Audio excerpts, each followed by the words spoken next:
نحمده ونصلي على رسوله الكريم أما بعد فأعوذ بالله من الشيطان الرجيم بسم الله الرحمن الرحيم رب اشرح لي صدري ويسر لي أمري واحلل عقدة من لساني يفقه قولي واجعل لي وزيرا من أهلي رب زدني علما اللهم فقهنا في الدين اللهم إنا نسألك علما نافعا ورزقا طيبا وعملا متقبلا اللهم انفعنا بما علمتنا وعلمنا ما ينفعنا وزدنا علما ربي يسر ولا تعسر وتمم بالخير الہی آمین۔ چلے جی، سورت البقرہ پارہ نمبر 2 ہے۔ آج انشاءاللہ آیت نمبر 211 سے ہم سٹارٹ کریں گے انشاءاللہ۔ اعوذ باللہ من الشیطان الرجیم، بسم اللہ الرحمن الرحیم۔ اللہ سبحانہ وتعالیٰ فرماتے ہیں سل بنی اسرائیل کم آتیناہم من آیت بینہ، یعنی اللہ سبحانہ وتعالیٰ نے نبی صلی اللہ علیہ وسلم سے خطاب کیا اور کہا کہ آپ بنی اسرائیل سے پوچھ لیجئے، یعنی اس دور کے جو بنی اسرائیل ہیں، یہود ہیں، کہ ہم نے کتنی ہی کھلی نشانیاں انہیں دی ہیں۔ پھر جو قوم اللہ کی نعمت پا لینے کے بعد اسے بدل دے تو یقیناً اللہ تعالیٰ ایسے لوگوں کو سخت سزا دینے والا ہے۔ یہاں پہ نبی صلی اللہ علیہ وآلہ وسلم سے خطاب ہے اور یہ بات کی جا رہی ہے کہ ان کو بتائیں، بنی اسرائیل سے پوچھ لیں، یعنی پوچھیں کہ ان کو کتنی زیادہ اللہ سبحانہ وتعالیٰ نے سہولتیں دی تھیں، کھلی نشانیاں دی تھیں، معجزات عطا کیے تھے۔ اب یہ بات دیکھیں کس پیرائے میں ہو رہی ہے، جیسے ہم نے پیچھے دیکھا تھا نا، اللہ سبحانہ وتعالیٰ نے ایمان والوں کو خطاب کر کے فرمایا تھا کہ اسلام میں پورے پورے داخل ہو جاؤ، ادخلوا فی السلم کافہ، اور شیطان کی پیروی نہ کرو، ولا تتبعوا خطوات الشیطان۔ اور پھر ساتھ یہ کہا تھا کہ اگر تم نے واضح بینات آنے کے بعد جو ہے شیطان کی پیروی کی یا تم گمراہ ہوئے تو اللہ سبحانہ وتعالیٰ جو ہے وہ زبردست ہے، پکڑنے والا ہے۔ اور پھر ساتھ اللہ سبحانہ وتعالیٰ نے یہی سوال کیا تھا مسلمانوں سے کہ تم اسلام میں پورے داخل کیوں نہیں ہوتے، اللہ کے احکامات کو کیوں نہیں مانتے، کیا تم انتظار کر رہے ہو؟ یعنی آیت نمبر 210 میں اللہ سبحانہ وتعالیٰ نے پوچھا کہ تم انتظار کر رہے ہو کہ حق تمہارے پاس جو ہے، یعنی اللہ سبحانہ وتعالیٰ خود تمہارے پاس اتر کر آ جائیں فرشتوں کے ساتھ؟ تو ایسا تو دیکھیں کب ہوگا، روز قیامت ہوگا، اللہ سبحانہ وتعالیٰ آئیں گے، آسمان کے دروازے کھول دیے جائیں گے، آسمان شک ہو جائے گا، فرشتے قطار در قطار اتریں گے۔ تو اللہ سبحانہ وتعالیٰ نے کہا ہے کہ اس سے پہلے داخل ہو جاؤ۔ مطلوب کیا ہے کہ ہم اپنی زندگیوں کا رخ جو ہے وہ، یعنی اسلام جو ہے اس میں پورے پورے داخل ہو جائیں، اس کو عملی طور پر اسلام کو جو ہے پریکٹس کرنا شروع کر دیں۔ تو اسی پیرائے میں بات کی جا رہی ہے کہ اگر واضح نشانیاں چاہیے تو پوچھو، بنی اسرائیل سے پوچھو کہ ان کو کتنی نشانیاں دی گئی تھیں، لیکن اس کے باوجود انہوں نے کیا کیا کہ وہ جو نشانیاں تھیں، وہ جو معجزات تھے، اللہ سبحانہ وتعالیٰ نے جو ان کو تورات عطا فرمائی تھی، انہوں نے اس میں تبدیلی کر دی۔ تو کتنا بڑا جو ہے انہوں نے گناہ کیا تھا۔ اور اللہ سبحانہ وتعالیٰ نے کہا فَإِنَّ اللَّهَ شَدِيدُ الْعِقَابِ، اس آیت کے آخر میں کہا کہ اللہ تعالیٰ تو سخت سزا دینے والا ہے۔ کن کو دینے والا ہے؟ جو واضح نشانیاں آ جانے کے بعد ان کو بدل دیتے ہیں، جو اس میں چینج کر لیتے ہیں، جن کو حق پتہ چل جاتا ہے پھر اس کے بعد اس پر عمل نہیں کرتے، تو دیکھیں حجت تمام ہو جاتی ہے۔ اللہ سبحانہ وتعالیٰ تب تک کسی انسان کو سزا نہیں دیتے جب تک اس کے پاس حق نہیں ہے یا اس کو پہنچایا نہیں گیا۔ تو اس کا اتمام جو ہے اللہ سبحانہ وتعالیٰ نے اہتمام بھی کیا اور اتمام بھی کیا۔ انبیاء اور پیغمبر بھی آتے گئے اور پھر کتابیں، شریعتیں بھی نافذ کی گئیں، حق کھول کر بیان کیا گیا، توحید کی طرف دعوت دی گئی اور شریعتوں کے ذریعے زندگی گزارنے کے طریقے بھی بتا دیے گئے۔ تو یہاں امت محمدی صلی اللہ علیہ وسلم کو کہا گیا کہ تمہیں بھی واضح نشانی دے دی گئی ہے۔ اب یہ واضح نشانی میرے اور آپ کے لیے کیا ہے؟ یہ قرآن مجید ہے، نبی صلی اللہ علیہ وسلم کی سنت ہے، ان کا اسوہ ہے، ان کی احادیث ہیں۔ تو اگر اب بھی ہم ان کے اوپر سے صرف نظر کرتے رہیں گے، ان کو دیکھ کر بھی اندھے بنے رہیں گے، یا ان کو جان کر بھی ہم اس پر عمل نہیں کریں گے اور ہم سوچیں گے کہ چلو ٹھیک ہے کبھی موقع آئے گا، تو اللہ تعالیٰ ہمیں بھی پکڑنے والے ہیں۔ تو اس کی مثال اللہ سبحانہ وتعالیٰ نے نبی صلی اللہ علیہ وسلم کو دے دی اور کہا کہ اگر واضح جو دلائل ہیں ان کو دیکھ کر بھی اگر عمل نہیں کرتے تو پھر بہت سخت پکڑ ہے۔ تو دیکھیں ہمارے لیے ڈرنے کا مقام ہے اس آیت میں، ان آیات میں، کہ ہمارے پاس واضح نشانیاں ہیں اور ہمارے پاس اتنی واضح کتاب ہے جس میں کوئی تبدیلی ممکن نہیں ہے۔ اب کام ہمارا کیا ہے کہ ہم اس کتاب کے لیے وقت نکالیں، اس کو اٹھائیں، اس کو پڑھیں، اور اگر ہم ایسے ہی زندگیوں میں مصروف ہوئے اور پھر واپس چلے گئے تو ہماری پکڑ بھی بہت سخت ہے. ہمارے پاس ساری نشانیاں جو ہیں وہ موجود ہیں، ہمارے پاس سارے دلائل موجود ہیں، ہمارے پاس حق موجود ہے، کہیں کوئی کجی نہیں ہے، کہیں کوئی مشکل نہیں ہے. نبی صلی اللہ علیہ وسلم کی سنت نے اس قرآن مجید کو جو ہے وہ آسان کر کے عملی تفسیر کی صورت میں ہمارے پاس پیش کر دیا ہے. اور نبی صلی اللہ علیہ وسلم ایک بشر تھے، اور ایک بشری یعنی بشر سے جو تقاضے کیے جاتے ہیں اللہ سبحانہ و تعالیٰ کو جو مطلوب ہے وہ ہم سے مطلوب ہے. تو اللہ نبی صلی اللہ علیہ وسلم نے اس کو پریکٹس کر کے ہمیں دکھا دیا کہ یہ اسلام ہے. تو اگر اب ہم اس کو فالو نہیں کرتے، کتاب کو نہیں کھولتے، یا پھر نبی صلی اللہ علیہ وسلم کی سنت پر عمل نہیں کرتے، تو پھر پکڑ بہت سخت ہے. اب دیکھیں بنی اسرائیل سے پوچھا گیا تو حضرت موسیٰ علیہ السلام دیکھیں کتنے زیادہ معجزات خود بھی لے کر آئے تھے، پھر اس کے بعد ان کو پے در پہ دوسرے معجزات بھی دکھائے گئے. تو انہوں نے کیا کیا؟ انہوں نے ان انعامات کی قدر ہی نہیں کی. تو اللہ تعالیٰ نے پھر بنی اسرائیل کے ساتھ کیا کیا تھا معاملہ ہم سب جانتے ہیں، کہ ان سے خلافت بھی لے لی گئی، ان سے نبوت بھی لے لی گئی، اور پھر ساتھ ساتھ ان کو جو ہے ان کی سخت پکڑ دنیا میں بھی ہوئی اور آخرت میں بھی ہوگی. اب دیکھیں ہمارے پاس جو دلائل ہیں، اب یہ امت مسلمہ ہے، امت مسلمہ کو جو فریضہ جو ان کو امامت دی گئی تھی نا بنی اسرائیل کو، وہ پھر امت مسلمہ میں شفٹ کر دی گئی، یعنی مجھے اور آپ کو دے دی گئی. نبی صلی اللہ علیہ وسلم نے پیغام پورا پورا پہنچا دیا، کتاب مکمل نازل ہو گئی ہے، اور نبی صلی اللہ علیہ وسلم دنیا سے تشریف لے گئے. تو یہ امت محمدی کے ذمے جو ہے نا یہ فریضہ ہے کہ میں نے اور آپ نے یہ کام کرنا ہے. ہم اپنے گھروں میں بیٹھے اپنی اپنی زندگیاں گزارتے رہے اور سوچو کہ یہ ہمارا کام نہیں، کوئی آئے گا، دو چار لوگ اٹھیں گے، بس وہ کام کرتے رہیں گے، ہمیں کیا فکر ہے؟ تو بتائیں، دیکھیں میں اور آپ کیا اپنے اپنے اعمال کا حساب نہیں دیں گے جا کر؟ میں اور آپ کیا نہیں بتائیں گے کہ جو کتاب ہمیں ملی تھی ہم نے اس پر کتنا عمل کیا؟ اور یہ صرف سننے کی باتیں نہیں ہیں، یہ عمل کی باتیں ہیں. تو ہمارے ذمے ہے کہ ہم اگر اس نعمت کی قدر کریں گے، اس کو پڑھیں گے، اس کو آگے پہنچائیں گے، اس پر عمل کریں گے، اس سے روشنی حاصل کر کے زندگی گزاریں گے، تو ہماری نجات ہے. اس کے بغیر اگر ہم ایسے ہی دنیا سے چلے جائیں گے تو میں اور آپ جا کر اللہ سبحانہ و تعالیٰ کے سامنے کھڑے ہو کر جتنی مرضی اپنی زندگی کی مصروفیات کی لسٹ بتاتے رہیں گے میرے بچوں نے ٹائم نہیں دیا، میرے گھر نے ٹائم نہیں دیا، مجھے ملا ہی نہیں، میں اتنی مصروف تھی. یہ حجتیں کام نہیں آئیں گی.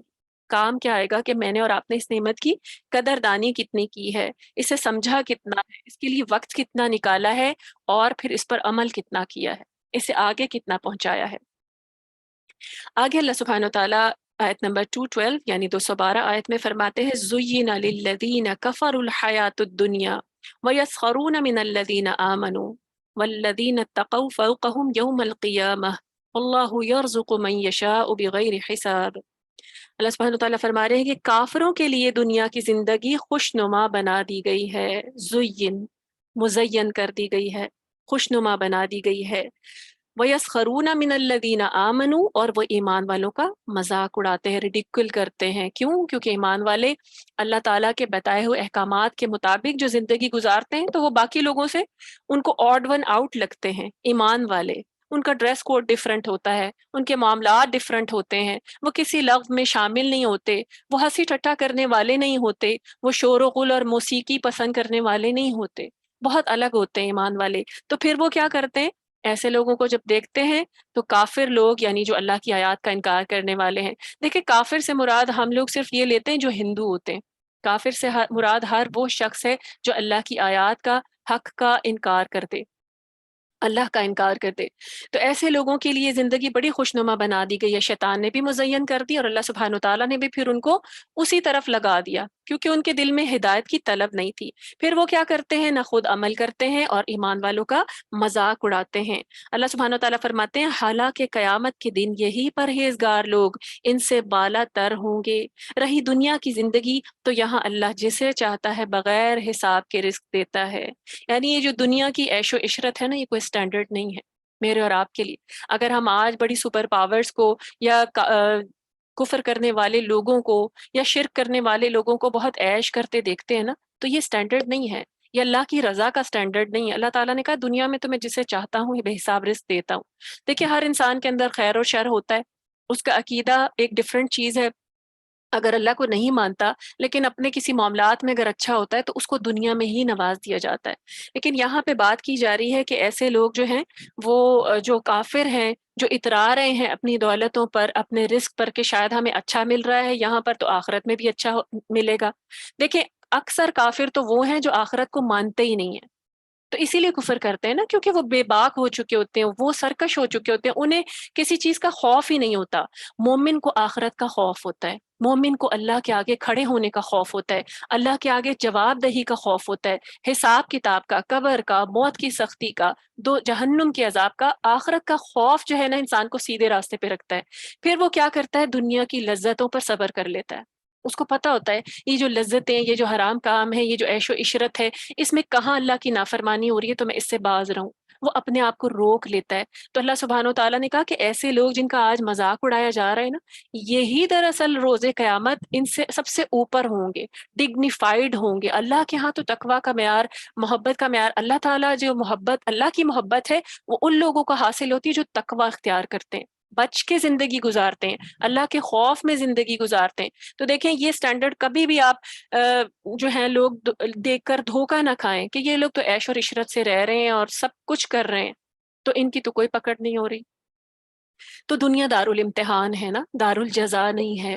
تو اللہ ان کو ان کے کیے کا حساب ملے گا، ان کو حق کا انکار کرنے کا حساب ملے گا، ان کو اس کی سزا ملے گی۔ لیکن اللہ سبحانہ و تعالیٰ یہاں پر آزما رہے ہیں، مومنوں کا بھی امتحان ہو رہا ہے کہ جب وہ ان کو دیکھتے ہیں تو کہیں کوڑتے تو نہیں، پھسل تو نہیں جاتے کہ چلو یہ جو عیش و عشرت ہے اسی کو اڈاپٹ کر لیا جائے، آخرت تو جب آئے گی دیکھا جائے گا۔ لیکن جس کے دل میں ایمان راسخ ہوتا ہے نا، اس کو دنیا پھر نظر آنا بند ہو جاتی، اس کی نظر جو ہے وہ سیدھی آخرت پہ جا کے ٹک جاتی ہے۔ تو وہ دنیا جو ہے وہ پھر اسی حساب سے زندگی کو گزارتا ہے، اس کو پتا ہوتا ہے یہ چند دن ہے۔ دیکھیں سلف صالحین کا طریقہ کیا ہوتا تھا کہ جب کسی کو مشکل آتی تھی نا تو وہ آپس میں ایک دوسرے کو اس طرح تسلی دیا کرتے تھے مصیبت میں کہ بس چند دن صبر کر لو، کچھ دن ہے۔ یعنی یہ دنیا کے تو دن گنتی کے ہیں، 60 70 80 سال۔ آپ سوچیں، صرف بظاہر سننے کو تو ہمیں یہاں پہ لگتے ہیں نا، لیکن ایک اٹرنل لائف کے مقابلے میں 80 سال رکھ کر دیکھیں، 90 سال رکھ کر دیکھیں، 100 سال بھی ہو جائیں تو ایک اٹرنل لائف کے مقابلے میں تو وہ کچھ بھی نہیں ہے۔ تو کتنے نامراد اور کتنے بے عقل لوگ ہوتے ہیں جو اس کا سودا کر لیتے ہیں۔ تو یہاں پہ بات کی جا رہی ہے کہ جن کے لیے زندگی مزین کر دی گئی ہے، خوشنما بنا دی گئی ہے، جو دنیا کی لذتوں میں ڈوبے ہوئے ہیں، آخرت کا ہوش نہیں ہے، اللہ کی اطاعت کا ہوش نہیں ہے، اپنی خواہشوں کے بندے بنے ہوئے ہیں، تو وہ کیا کرتے ہیں؟ ایمان والوں کا مذاق اڑاتے ہیں۔ یعنی اس آیت کے تناظر میں دیکھا جائے تو جو دنیاوی مال اور دولت میں مگن لوگ تھے نا نبی صلی اللہ علیہ وسلم کے دور میں، اس ایرا میں، تو وہ حضرت سیدنا بلال رضی اللہ تعالیٰ عنہ کا، حضرت عمار بن یاسر کا، حضرت صہیب رومی کا اور دوسرے فقراء مہاجرین کا مذاق اڑایا کرتے تھے۔ کیونکہ اس تناظر میں بھی بات کی گئی ہے نا، وہ کیا کرتے تھے کہ کیونکہ انہوں نے اپنے یہ جو صحابی ہیں نا، انہوں نے اللہ سبحانہ و تعالیٰ کی خاطر سب کچھ چھوڑا ہوا تھا، تو پھر ان کو یہ ظاہر سی بات ہے جب انہوں نے سب کچھ چھوڑ دیا ہے تو ایک غربت کا سا ان کے اوپر تنگی تھی، تنگ دستی تھی، غربت تھی۔ تو اس چیز کو دیکھ کر جو تھے وہ عمراء و مذاق اڑایا کرتے تھے اور کہتے تھے کہ اس قسم کے لوگوں کو محمد صلی اللہ علیہ وآلہ وسلم اپنے ساتھ ملا کر عرب کے سرداروں پر غالب آنے کا خواب دیکھتے ہیں۔ یعنی ایسے لوگ آئیں گے اور وہ ہم پر غالب آئیں گے، ہم تو امیر ہیں، ان کے پاس تو کچھ ہے نہیں۔ ان کو ویسے ہی وہ بالکل کمتر سمجھا کرتے تھے۔ تو اللہ تعالیٰ نے اس آیت میں یہ جواب دے دیا کہ دنیا کا رزق، کامیابی اور آخری نجات جو ہے، آخرت کی نجات، یہ الگ الگ چیزیں ہیں۔ دنیا کا رزق یا دنیا کی کامیابیاں جو ہے وہ سٹینڈرڈ نہیں ہے کہ آخرت میں بھی یہ سب کچھ ملنے والا ہے۔ اگر دنیا میں کوئی پھل رہا پھول رہا ہے اللہ کی اطاعت کے باوجود، تو یہ اللہ تعالیٰ کی نافرمانی کے باوجود، تو یہ استدراج کا عمل ہے۔ دیکھیں یہ سب سے زیادہ خوف زدہ کر دینے والا لمحہ ہوتا ہے کہ انسان اللہ کی نافرمانی کر رہا ہے لیکن اس پر پکڑ ہی نہیں آ رہی، اس کو کوئی مشکل ہی نہیں آ رہی، اس کو کوئی مصیبت ہی نہیں آ رہی، اس پر تنگ دستی مسلط ہی نہیں کی گئی۔ کیوں؟ کیا اللہ سبحانہ و تعالیٰ دیکھ نہیں رہے کہ وہ اللہ کا کس قدر جو ہے انکار کر رہا ہے، کتنی زیادہ نافرمانی کر رہا ہے؟ یہ استدراج کا عمل ہوتا ہے، اللہ سبحانہ و تعالیٰ اسے مکمل ڈھیل دے دیتے ہیں تاکہ وہ اپنی گناہوں میں، برائیوں میں بہت زیادہ بڑھ جائے۔ تو دیکھیں ڈرنے کا مقام ہے کہ مجھ سے، آپ سے، ہم سے یا کسی بھی مسلمان سے کوئی گناہ ہو جائے اور اگر پکڑ نہ آئے تو اس پہ بے خوف ہو کر اگلا گناہ نہ کرے۔ یہ اس کو ڈر جائے. دیکھیں صحابہ کرام بہت زیادہ ڈرا کرتے تھے. اگر ان پر چند دن مصیبت نہیں آتی تھی، ہم تو چاہتے ہیں نا ہم پر کبھی بھی نہ آئے، صحابہ کرام کا حال یہ تھا کہ اگر ان پر چند دن کوئی مصیبت یا تنگی نہیں آتی تھی وہ خوف زدہ ہو جاتے تھے، وہ ڈرتے تھے. وہ نبی صلی اللہ علیہ وسلم سے سوال کرتے تھے کہ اللہ تعالیٰ ہم سے ناراض تو نہیں ہو گیا، کیونکہ ہم پر کوئی مشکلیں نہیں آ رہی. تو دیکھیں نظریہ کس قدر ڈفرینٹ ہے، میرے اور آپ کا دنیا کو دیکھنے کا نظریہ کتنا ڈفرینٹ ہے کہ اگر مشکل نہیں آئے گی تو ہی سب کچھ ٹھیک ہے. اور صحابہ کرام کہتے تھے کہ اگر مشکل آئی ہے تو اس کا مطلب ہے اللہ راضی ہے، وہ ہمیں آزما رہا ہے، وہ ہمارے درجات بلند کر رہا ہے، وہ ہمیں آخرت کے لیے خالص کر رہا ہے، وہ ہمارے اجر میں اضافہ کر رہا ہے، ہمارے گناہوں کو مٹا رہا ہے. کیونکہ دیکھیں جب بھی کوئی مشکل آتی ہے نا اس کے پیچھے یہی کام ہوتے ہیں، یا تو وہ انسان کے گناہوں کی سزا ہوتی ہے.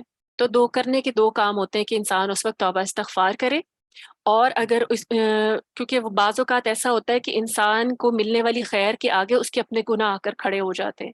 تو جب انسان استغفار کرتا ہے تو وہ راستے سے ہٹتے ہیں، پھر خیر اس کو ملنا شروع ہو جاتی ہے.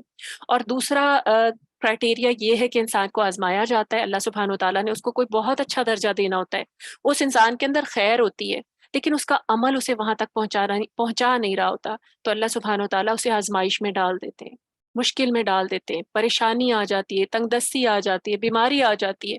اور پھر اس حال میں وہ اللہ پر توکل مضبوط رکھتا ہے تو اس کے درجات وہاں تک چلے جاتے ہیں، اس درجے کو پہنچ جاتا ہے جو اللہ تعالیٰ اس کو نوازنا چاہتے ہیں. تو اس میں کتنی خیر ہے کہ یا تو ہمیں ہمارے گناہوں کا ادراک ہو جاتا ہے، ہم توبہ استغفار کر لیتے ہیں دنیا میں ہی، ورنہ آخرت میں جا کر ان گناہوں کا جواب دینا بہت مشکل ہے. یا پھر یہ کہ ہمارا اللہ پر توکل مضبوط ہو جاتا ہے اور ہمیں وہ درجے مل جاتے ہیں. تو اللہ سبحانہ و تعالیٰ نے کہا کہ یہ اللہ تعالیٰ دنیا میں تو جس کو مرضی چاہے جو ہے بغیر حساب کے رزق دے، تو یہ معیار نہیں ہے. میرے اور آپ مجھے اور آپ کو جو ہے نا اللہ کی اطاعت میں اگر ہمارے سے کوئی بہت اونچے ہیں یا کافر ہیں، ہم ان کو دیکھ رہے ہیں کہ وہ بہت پھل پھول رہے ہیں، تو ہم کبھی بھی دل میں یہ خیال نہ لائیں. ایسی آیات سے مومنہ کا ایمان جو ہے نا وہ اور مضبوط ہو جاتا ہے. اور آخرت میں پرہیزگار ہی کامیاب ہوں گے، رزق بھی انہی کے لیے ہوگا. کافروں کے لیے کیا ہوگا؟ جہنم کی آگ، کھولتا ہوا پانی، پیپ، زقوم کا درخت کانٹے دار، اور جہنم کی طرح طرح کی سزائیں. تو کیا جو سودا کر لیں گے اپنی اٹرنل لائف میں اس زندگی کا، تو پھر اصل نامراد تو پھر وہ لوگ ہیں. پھر اللہ سبحانہ وتعالیٰ نے فرمایا کان الناس امتا واحدہ، کہ تمام لوگ ابتدا میں سارے ایک ہی امت تھے، یعنی ایک ہی طریقے پر، ایک ہی دین پر تھے. فبعث اللہ النبیین مبشرین و منذرین، یعنی پھر انہوں نے آپس میں اختلاف کیا تو اللہ نے انبیاء علیہ السلام کو بھیجا جو خوشخبری دینے والے اور ڈرانے والے تھے، یعنی اچھے کام کرنے والوں کو خوشخبری دینے والے تھے، برے کام کرنے والوں کو ڈرانے والے تھے آخرت سے. اور ان انبیاء کے ساتھ اللہ تعالیٰ نے حق کو واضح کرنے والی کتاب بھی نازل فرمائی تاکہ مزید حجت تمام ہو جائے، بات کھول کر بیان کر دی جائے، تاکہ ان لوگوں میں اس باتوں کا فیصلہ کر دے جن میں انہوں نے اختلاف کیا تھا. اب دیکھیں ہم یہاں پہ کیا بات پتہ چل رہی ہے کہ جو امت کے اختلاف ہے نا، جو فرقہ واریت ہے، یہ کتاب جب انسان اس کو تھام لیتا ہے نا اور سمجھ لیتا ہے تو ہر قسم کی اس کے ذہن سے شکوک و شبہات ختم ہو جاتے ہیں. اور ہر قسم کی فرقہ واریت، وہ اپنے آپ کو یہ اس مسلک سے اس مسلک سے اس مسلک سے کہنا بند کر دیتا ہے. وہ اپنے آپ کو کیا کہتا ہے؟ صرف نبی صلی اللہ علیہ وسلم کا فالوور، اس کتاب اللہ سبحانہ و تعالیٰ کو ماننے والا، اللہ کی اطاعت کرنے والا، اور وہ فالو کرتا ہے صرف نبی صلی اللہ علیہ وسلم کے طریقے کو. تو اللہ سبحانہ و تعالیٰ نے یہاں پہ بھی بتا دیا کہ انبیاء بھی آئے اور اللہ تعالیٰ نے حق کو واضح کرنے والی کتاب بھی نازل فرما دی تاکہ لوگوں کے درمیان اختلاف کا فیصلہ ہو جائے. کیونکہ جو تھام لیں گے ان کو پتہ چل جائے گا اختلاف کہاں ہو رہا ہے، کہاں پیدا کیا جا رہا ہے، کہاں امت کو گمراہ کیا جا رہا ہے فرقہ واریت کے نام پر.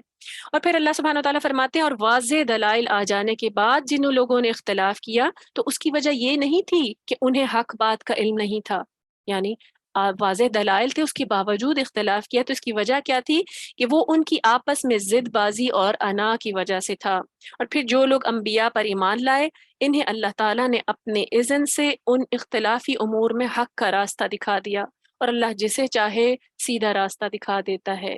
واللہ یہدی من یشاء الی صراط مستقیم. دیکھیں بہت اہم بات ہے اس آیت میں، اللہ سبحانہ و تعالیٰ نے فرمایا کہ دیکھیں انسان کا جو آغاز ہے نا، زندگی کا آغاز، وہ ہوا ہی توحید سے ہے. جبکہ بعض اسکالر جو ہیں مغربی مفکر ہیں وہ یہ کہتے ہیں کہ پہلے بڑا شرک تھا شروع میں، پھر انبیاء آئے اور پھر اس کے بعد جو ہے انہوں نے شرک کا خاتمہ کیا، توحید کا پیغام دیا۔ لیکن آپ حضرت آدم علیہ السلام کو دیکھیں، وہ موحد تھے۔ اس کے بعد کتنے یعنی شرک جو ہے نا حضرت نوح علیہ السلام کے زمانے میں آیا۔ اس کے علاوہ دیکھیں انبیاء آتے رہے مختلف اور ایک ہی پیغام دیتے رہے، اس کے بعد جو ہے اس میں تبدیلی کی گئی۔ یہ آیت ہمیں کیا بتا رہی ہے کہ لوگوں کے پاس حق آیا لیکن انہوں نے اختلاف کیا، اور یہ اختلاف کس وجہ سے تھا؟ یہ فرقہ واریت جو ہمارے درمیان آج اتنی زیادہ پریویل کر گئی ہے، یہ کیوں ہے؟ ضد بازی اور انا کی وجہ سے۔ اس کا جو ریزن ہے اللہ سبحانہ و تعالیٰ نے قرآن مجید میں خود بتا دیا ہے، اور یہ رہتی دنیا تک ہے۔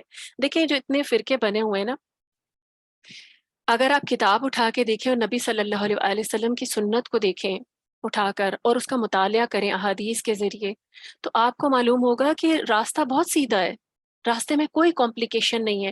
ہم دراصل کیا کرتے ہیں، فقہی مسائل میں الجھ کر راستے پارٹ کر لیتے ہیں، علیحدہ کر لیتے ہیں، اور پھر لوگ کیا کرتے ہیں کہ جو جس فقہی مسئلے کو یا جس مسلک کو ماننے والا ہوتا ہے وہ پھر اسی کو پروجیکشن دینا شروع کرتا ہے، اور پھر عام جو سادہ لوگ ہیں ان کے دلوں میں دوسروں کے لیے اختلاف بھرنا شروع کر دیتا ہے۔ یہ ہے فرقہ واریت کی جڑ، کیونکہ ان کے اندر ضد ہوتی ہے کہ ہم نے اس طرف اور یعنی کسی اور کی طرف جانے نہیں دینا۔ اللہ سے نہیں جوڑتے، وہ اپنے مسلکوں سے جوڑ رہے ہوتے ہیں، اللہ سے نہیں جوڑتے، یعنی طریقہ نہیں بتا رہے ہوتے کہ حق۔ کیونکہ دیکھیں جس نے کتاب تھام لی وہ فرقہ واریت سے نکل آئے گا، جس نے نبی صلی اللہ علیہ وسلم کی سنت کو اور احادیث کا مطالعہ کر لیا، سنت کو تھام لیا، وہ فرقہ واریت سے نکل آئے گا۔ لیکن آج ضد اتنی زیادہ ہے کہ دیکھیں بعض اوقات کیا ہوتا ہے، ہم کوئی ایسا کام کر رہے ہوتے ہیں، یعنی کوئی بھی کسی بھی فرقے کو لے کر دیکھ لیجئے کہ اگر وہ اس میں اپنے مسلک کو فالو کر رہے ہوتے ہیں، تو جب ان کو حق کی بات بتائی جاتی ہے نا کتاب کے بارے میں، کتاب سے متعلق بھی، یعنی قرآن مجید سے ہی کھول کر بتا دی جاتی ہے، یا نبی صلی اللہ علیہ وآلہ وسلم کی حدیث سے ہی ڈائریکٹ بتا دی جاتی ہے، تو وہ اسے بھی مائنڈ کر جاتے ہیں، وہ اس پر بھی برا مناتے ہیں، غصہ کرتے ہیں کہ یہ ہمیں کیا پٹیاں پڑھا رہے ہیں، اور پھر کیا کرتے ہیں، یا تو سننا ہی چھوڑ دیتے ہیں، وہاں سے اٹھ کر چلے جاتے ہیں، یا اس مجلس کو ہی چھوڑ دیتے ہیں۔ حالانکہ کرنے کا کام کیا ہے؟ دیکھیں سب سے بڑی بات یہ کہ اپنے دین کو دوسروں کے حوالے نہ کیا جائے، اپنی آخرت کو دوسروں کے حوالے نہ کیا جائے، کہ ہمیں کوئی بھی جو ہے کسی بھی نام پر گمراہ کر دے، کسی ایک فرقے میں الجھا کہ بس میرا طریقہ ٹھیک ہے۔ طریقہ صرف نبی اللہ سبحانہ وہی ٹھیک ہے جو اللہ سبحانہ وتعالیٰ نے ہمیں نبی صلی اللہ علیہ وسلم کے ذریعے دکھایا ہے، جو اس کتاب میں ہے۔ تو اللہ سبحانہ وتعالیٰ نے یہاں پہ ان کو بینات کہا ہے، بینات۔ انبیاء کا آنا یعنی اب ہمارے لیے رول ماڈل کون ہے؟ نبی صلی اللہ علیہ وآلہ وسلم، اور بینات کیا ہے؟ یہ قرآن مجید۔ تو جب ہم اس کو تھام لیں گے تو ہم ضد بازی سے بھی نکل آئیں گے۔ جب انسان پڑھنا شروع ہوتا ہے تو اس کا دل ہمبل ہو جاتا ہے، پھر وہ اپنے پرانے طریقے چھوڑ دیتا ہے، پھر اگر وہ کبھی کوئی غلط کام کرتا بھی تھا جو اس دین میں نہیں ہے تو پھر وہ اس سے بھی باہر نکل آتا ہے، اور وہ اتنا ہمبل ہو جاتا ہے کہ اس کو وہ طریقہ چھوڑنے میں کوئی آر محسوس نہیں ہوتی۔ کیونکہ دیکھیں نجات تو اسی صورت میں ہوگی نا، جو لوگ ہمیں گمراہ کرتے ہیں وہ تو ہمیں وہاں آ کر نجات نہیں دلوائیں گے، جنہوں نے ہمیں فرقہ واریت میں الجھا رکھا ہے، جو ہمیں الگ الگ جو ہے بیانات دیتے ہیں، الگ الگ ممبر بنے ہیں، الگ الگ مسجدیں بنی ہیں، اللہ سبحانہ و تعالیٰ تو فیصلہ کریں گے، اور وہ فیصلہ کس کے مطابق ہوگا؟ اس کتاب کے مطابق ہوگا، اور نبی صلی اللہ علیہ وسلم نے جو ہمیں بتا دیا اس کے مطابق ہوگا۔ تو کرنے کا کام کیا ہے؟ اس آیت میں میرے اور آپ کے لیے بہت بڑا سبق ہے کہ اس کتاب کو مضبوطی سے پکڑ لیں تاکہ ہر قسم کے اختلاف سے باہر آ جائیں، اور اگر کوئی بات کبھی پتہ چلتی ہے اس کتاب سے ایسی جو آپ کو کبھی پہلے پتہ نہیں چلی تھی، پہلے ہم کبھی اپنے انسیسٹرز کے کسی طریقے کو فالو کر رہے تھے، انہیں بھی شاید پتہ نہیں تھا، لیکن اب ہمیں کتاب اور سنت سے رہنمائی مل گئی ہے، تو کیا کرنے کا کام ہے کہ ہم اس طریقے کو اپنا لیں، اپنے پرانے طریقے چھوڑ دیں، اپنے انسیسٹرز کو یا اپنے گھر والوں کو، اپنے اہل و عیال کو بھی وہ بات بتائیں جو حق کے مطابق ہے، جو اس قرآن میں ہے، جو نبی صلی اللہ علیہ وسلم کی سنت کے مطابق ہے، تاکہ پھر ہم نجات پا جائیں۔ اور ضد کو اور انا بازی کو اللہ سبحانہ تعالیٰ کیونکہ ہمیں اس ضد سے باہر آنے کی توفیق عطا فرمائے، کیونکہ یہ ضد ہی ہے جو بعض اوقات انسان کو حق کی طرف آنے ہی نہیں دیتی۔ دیکھیں مشرکین مکہ کی ضد تھی کہ ہم اپنے آباء و اجداد کے طریقے نہیں چھوڑیں گے۔ آج فرقہ واریت میں بھی ایسا ہوتا ہے کہ وہ کہتے ہیں ہمارے تو گھر والے شروع سے ایسا کام کرتے آ رہے ہیں تو ہم تو نہیں چھوڑیں گے۔ سوچنے کی ضرورت یہ ہے کہ کام وہ کرنا ہے کیونکہ اجر اللہ سے لینا ہے نا، کام بھی وہ کرنا ہے جو اللہ نے ہمیں حکم دے دیا۔ اجر تو ہمیں ان لوگوں سے نہیں لینا جنہوں نے ہمیں تھوڑا سا ادھر ادھر بہکا دیا، اجر تو دینا اللہ نے ہے، نیکی کی ڈیفینیشن اللہ نے بتائی ہے اور نبی صلی اللہ علیہ وسلم نے وہ کر کے دکھایا ہے۔ تو کیا کرنا ہے؟ پھر ان بینات کو تھام لینا ہے اور نبی صلی اللہ علیہ وسلم کی سنت کو مضبوطی سے تھامے، اور پھر اس کے بعد انشاءاللہ انسان پھر ضد بازی سے اور فرقہ واریت سے نکل آتا ہے۔ پھر اللہ سبحانہ و تعالیٰ فرماتے ہیں ام حسبتم ان تدخلوا الجنہ، کہ کیا تم نے یہ سمجھ لیا ہے کہ تم جنت میں داخل ہو جاؤ گے؟ ولما یاتکم مثل الذین خلو من قبلکم، حالانکہ ابھی تو تمہیں وہ مصیبتیں آئی ہی نہیں جو تم سے پہلے ایمان لانے والوں کو پیش آئی تھیں۔ ان پر اس قدر سختیاں اور مصیبتیں آئی تھیں جنہوں نے ان کو ہلا کر رکھ دیا تھا، حتیٰ کہ رسول یعنی نبی صلی اللہ علیہ وسلم خود اور ان کے ساتھ ایمان لانے والے سب پکار اٹھے تھے کہ اللہ کی مدد کب آئے گی، متی نصر اللہ۔ اللہ سبحانہ وتعالیٰ نے پھر فرمایا الا ان نصر اللہ قریب، کہ اللہ تعالیٰ نے ان کو تسلی دی اس آیت میں اور فرمایا کہ سن لو، جان لو، خبردار ہو جاؤ، اللہ کی مدد پہنچنا ہی چاہتی ہے۔ اب دیکھیں یہاں پہ ایک بہت اہم اصول بتا دیا گیا۔ سب سے پہلے تو اس خاص تناظر میں دیکھ لیتے ہیں کہ جب بھی دیکھیں کبھی کوئی نبی، نیا نبی آتے ہیں نا اللہ سبحانہ تعالیٰ کی طرف سے پیغام لے کر، تو اس سے پہلے کیا ہوتا ہے؟ اللہ تعالیٰ تب نبی بھیجتے ہیں جب اس امت کو ضرورت ہوتی ہے، اس قوم کو ضرورت ہوتی ہے کسی نبی کی، وہاں پہ فرقہ واریت یا فساد یا شرک یا کفر یا کوئی گمراہی، کسی قسم کا گناہ جو ہے وہ بہت زیادہ کثرت سے ہو رہا ہوتا ہے، تو یا امت کئی فرقوں میں پہلے سے بٹی ہوتی ہے۔ تو پھر جب انبیاء آتے ہیں تو پھر ان کو لوگوں کو اس صحیح طریقے پر لانے کے لیے بہت زیادہ محنت کرنی پڑتی ہے۔ آپ دیکھیں نا نبی صلی اللہ علیہ وسلم جب آئے، ایمان کی دعوت دی لوگوں کو، تو عرب کس طریقے کی جو ہے لغویات میں یا جاہلیت میں مگن تھے، کس طرح کی بت پرستی جو تھی وہ عام تھی۔ تو جب انبیاء آتے ہیں تو ان کو محنت کرنی پڑتی ہے، اور جب ان کے اوپر جو ایمان لاتے ہیں تو وہ شروع میں تو بہت تھوڑے ہوتے ہیں نا، اور پھر ایک ایسی سوسائٹی میں وہ لوگ ان کو سروائیو کرنا ہوتا ہے جہاں پہ ہر طرف ان سے اختلاف والے کام ہو رہے ہوتے ہیں، یا پھر پرانی وہی جاہلیت کی رسمیں چل رہی ہوتی ہیں۔ تو اس صورت میں کیا ہوتا ہے؟ جب وہ والی ساری قوتیں ہوتی ہیں وہ کیا کرتی ہیں؟ وہ ایمان لانے والوں کو یا انبیاء کو پریشان کرتی ہیں۔ آپ ہر دور میں دیکھیں جتنے بھی پیغمبر آئے جن کا قرآن مجید میں ذکر ملتا ہے، ان کو کتنی مخالفتیں اٹھانی پڑیں، ان کو کتنی مصیبتیں اٹھانی پڑیں، کتنی آزمائشیں تھیں، کیسی کیسے ایذا دیے گئے۔ آپ دیکھیں اسلامک ہسٹری اٹھا کر دیکھیں تو جو پہلے صحابہ یا صحابیات ایمان لائی تھی تو ان کو کس کس طرح کی اذیتیں دے کر جو ہے وہ شہید کیا گیا تھا۔ میں اور آپ تو جس اسلام کو فالو کر رہے ہیں نا، یہ ہمیں بہت زیادہ ایک بلیسڈ فارم میں ملا ہے کہ مجھے اور آپ کو تھوڑی تھوڑی محنت کرنی پڑتی ہے، اور وہ بھی کیا کرنے کے لیے؟ صرف اپنے آپ کو اسلام پر جو ہے وہ فرم رکھنے کے لیے، یا لوگوں کو تھوڑا بہت پیغام دینے کے لیے۔ تو نبی صلی اللہ علیہ وسلم کے دور میں صحابہ کرام نے کیا کیا تھا؟ وہ مخالفتیں بھی برداشت کی تھی، نبی صلی اللہ علیہ وآلہ وسلم نے بھی برداشت کی تھی۔ تو دیکھیں جتنی بھی باطل قوتیں ہوتی ہیں نا وہ اس وقت کے لوگوں کے خلاف اکٹھی ہو جاتی ہیں، نبی انبیاء کے خلاف اکٹھی ہو جاتی ہیں۔ تو پھر کیا کرتے ہیں؟ پھر اس وقت ان کو ان کے اوپر ان مخالفتوں پر صبر کرنا پڑتا ہے، ان تکلیفوں پر۔ آپ کو پتہ ہے نا حضرت بلال رضی اللہ تعالیٰ عنہ جب وہ ایمان لے کر آئے تھے تو ان کا جو مالک تھا، کیونکہ وہ غلام تھے، تو ان کا جو مالک تھا وہ ان کو جلتے ہوئے انگاروں پر لٹا دیا کرتا تھا کہ تم نے کلمہ نہیں پڑھنا، تم نے احد نہیں کہنا۔ تو وہ ان کی جو کمر کی کھال تھی وہ ادھڑ جایا کرتی تھی، اس قدر تکلیف ان کو دی جاتی تھی۔ تو وہ پھر بھی عہد عہد کرتے تھے۔ اور اس کے علاوہ دیکھیں حضرت عمار ہیں، ان کو اتنی تکلیف دی گئی، اور صحابیات ہیں جو شروع میں ایمان لے کر آئیں ان کو اتنی تکلیف دی گئی۔ حضرت مصعب ہیں، ان کی والدہ ان کو قید کر لیا کرتی تھی، یعنی اور کئی کئی دن کھانا نہیں دیتی تھی۔ پہلے وہ اپنی والدہ کے بہت لاڈلے تھے، لیکن دیکھیں ایمان نے کیسا فرق ڈالا کہ انہوں نے اپنے اسی بیٹے کو قید کر لیا اور ان کو تکلیف دیتی تھی۔ حضرت ابو جندل ہیں، ان کو چٹائی میں لپیٹ کر اور اس کے بعد اس پہ دھواں چھوڑ دیا جاتا تھا ان پر، کون؟ ان کے گھر والے یہ کرتے تھے۔ تو اتنی اتنی تکلیفیں تھیں، اس کے علاوہ بھی بہت بہت زیادہ تکلیفیں تھیں۔ تو اللہ سبحانہ و تعالیٰ کہہ رہے ہیں کہ جو ایمان کے راستے میں اگر تم تکلیفیں نہیں اٹھاؤ گے تو تمہیں کیا یوں ہی جنت مل جائے گی؟ کیا تم نے خیال کر لیا کہ جنت اتنا سستا سودا ہے؟ یعنی اتنی آرام سے مل جائے گی وہ اللہ کی عالی شان جنت، جس کی نعمتیں نہ کبھی ختم ہوں گی، نہ ان کو کبھی زوال آئے گا، اور نہ جہاں پہ زندگی ختم ہوگی۔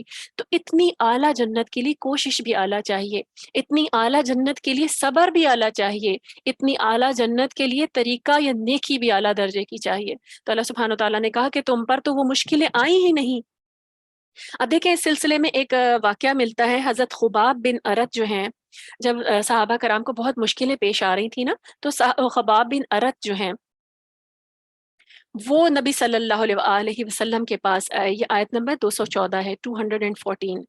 وہ نبی صلی اللہ علیہ وآلہ وسلم کے پاس آئے اور نبی صلی اللہ علیہ وآلہ وسلم اس وقت کعبہ، خانہ کعبہ کی دیوار کے سائے میں ایک اپنی چادر کو تکیہ بنا کر بیٹھے ہوئے تھے.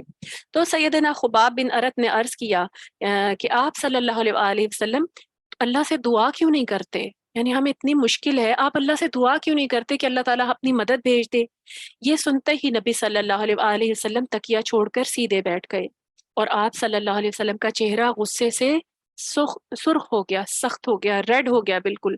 آپ صلی اللہ علیہ وسلم نے فرمایا تم سے پہلے تو ایسے لوگ گزر چکے ہیں جن کے گوشت اور پٹھوں میں ہڈیوں تک لوہے کی کنگیاں چلائی دی جاتی تھیں، استغفر اللہ، اور آرا ان کے سر کے درمیان میں رکھ کر چلا دیا جاتا تھا. کیوں؟ کیونکہ وہ ایمان لائے تھے، یہ تھی ان کی سزا. اور ان کے ٹکڑے ٹکڑے کر دیے جاتے تھے ایمان لانے پر، مگر وہ اپنے سچے دین سے نہیں پھرتے تھے. کس قدر اذیتیں ہیں آپ سوچیں، سر کے درمیان میں رکھ کر آرا چلا دیا جائے، ہڈیوں میں لوہے کی کنگیاں چلا دی جائیں، اندر تک چیر دیا جائے یا ٹکڑے ٹکڑے کر دیا جائے. تو نبی صلی اللہ علیہ وسلم نے فرمایا کہ وہ اپنے سچے دین سے نہیں پھرتے تھے، اور اللہ اپنے اس کام کو ضرور پورا کر کے رہے گا، یہاں تک کہ ایک شخص صنع سے سوار ہو کر حضر موت تک چلا جائے گا اور اللہ کے سوا اس کو کسی کا ڈر نہ ہوگا. یعنی مدد آئے گی، اسلام غالب آئے گا، لیکن اس سے پہلے اپنا امتحان تو دے دو. اگر اس ایمان کا دعویٰ کیا ہے تو ایمان کا امتحان تو دے دو، اگر جنت چاہتے ہو تو جنت کا امتحان تو دے دو. تو دیکھیں اگر کبھی آپ تاریخ اٹھا کر دیکھیں اسلامی، تو آپ کو اب معلوم ہوگا کہ صحابہ کرام نے بھی کس قدر اذیتیں جو ہے نا وہ برداشت کی تھیں. اور آپ دیکھیں اپنے اپنے گھر بار چھوڑے تھے، اللہ کی خاطر ہجرت کی تھی، اور رشتہ داروں سے، یعنی اپنے ان رشتہ داروں سے جو ایمان نہیں لائے تھے ان سے بھی قطع تعلقی کر لی تھی. تو کیا یہ قربانیاں چھوٹی ہیں؟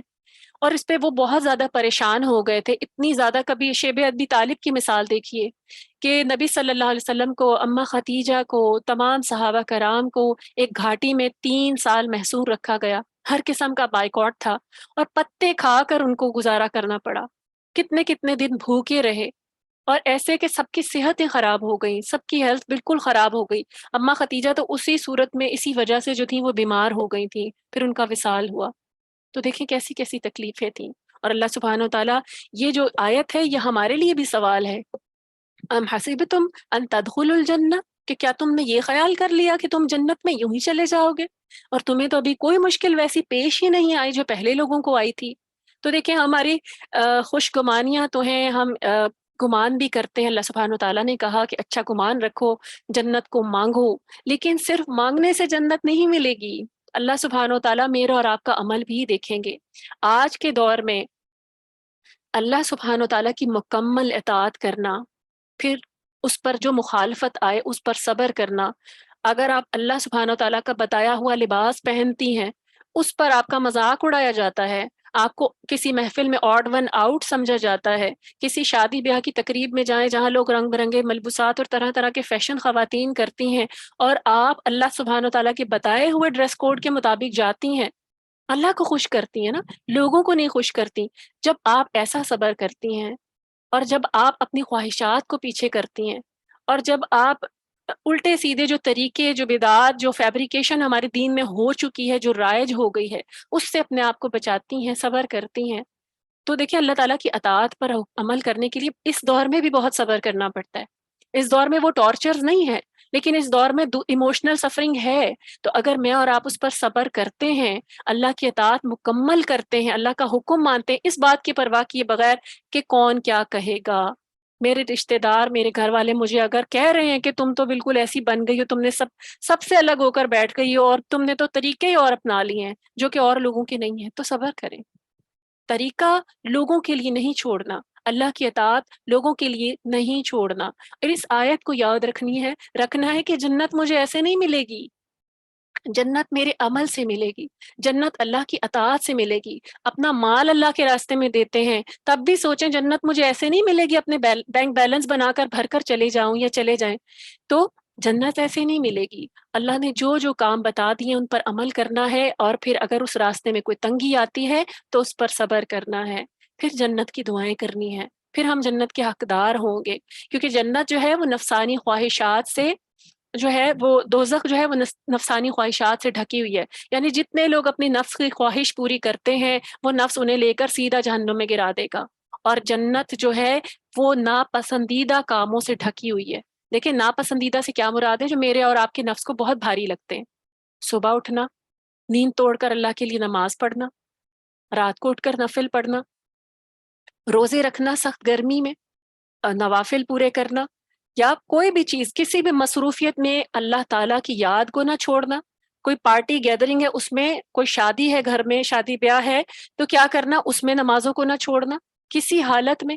یہ سارے کام ہیں جو ہم کریں گے تو پھر اس کے بعد ہم اللہ تعالیٰ سے جو ہے وہ تقاضا بھی کریں گے، دعا بھی کریں گے کہ اللہ تعالیٰ ہمیں جنت دے دیں، کیونکہ قرآن میں اللہ نے واضح یہ آیت اتار دی کہ تمہیں ایسی جنت نہیں ملے گی، تم پر تو ابھی وہ مشکلات ہی نہیں آئیں، تو پھر اس دور کی مشکلات پر صبر کریں گے تو انشاءاللہ پھر جنت ملے گی۔ اور اللہ سبحانہ وتعالیٰ نے کہا الا نصر اللہ قریب، اس بات کو یاد رکھیں کہ جو مشکل آئی ہے اس پر صبر بھی کرنا ہے۔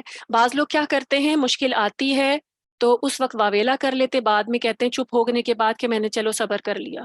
نہیں، اگر آپ کو صبر کے بدلے جنت چاہیے تو مصیبت کی پہلی چوٹ پر آپ کو صبر کرنا ہوگا، تو پھر آپ کو اللہ تعالیٰ کی مدد بھی ملے گی اور پھر وہ جنت بھی ملے گی۔ اور اس چیز کو ذہن میں رکھیے کہ اللہ تعالیٰ نے کہا کہ نصر اللہ، اللہ نصر اللہ قریب، آئے گی مدد، آئے گی جب اللہ پر توکل مضبوط ہوگا۔ یہ نہیں ہوگا کہ سب واویلا کر کے، رونا دھونا کر کے، سب نافرمانیاں کر کے بیٹھ جائیں اور سوچیں اللہ کی مدد آتی رہے گی۔ آج ہم اللہ کی مدد کا انتظار کرتے ہیں نا، لیکن کبھی بھی ہمارے پر کوئی مشکل آتی ہے، چاہے قومی حساب سے دیکھ لیں، ملک پہ آئے، قوم پر آئے، امت پر آئے، اللہ کی مدد کا انتظار تو کرتے رہتے ہیں لیکن اپنے عملوں کو نہیں دیکھتے۔ اپنے عمل سیدھے کرنے ہوں گے، اللہ پر توکل مضبوط کرنا ہوگا اور اللہ کی اطاعت پر جم کر صبر کرنا ہوگا، یعنی کسی بھی مشکل پر صبر کرنا ہوگا، تب جا کر اللہ کی مدد آئے گی۔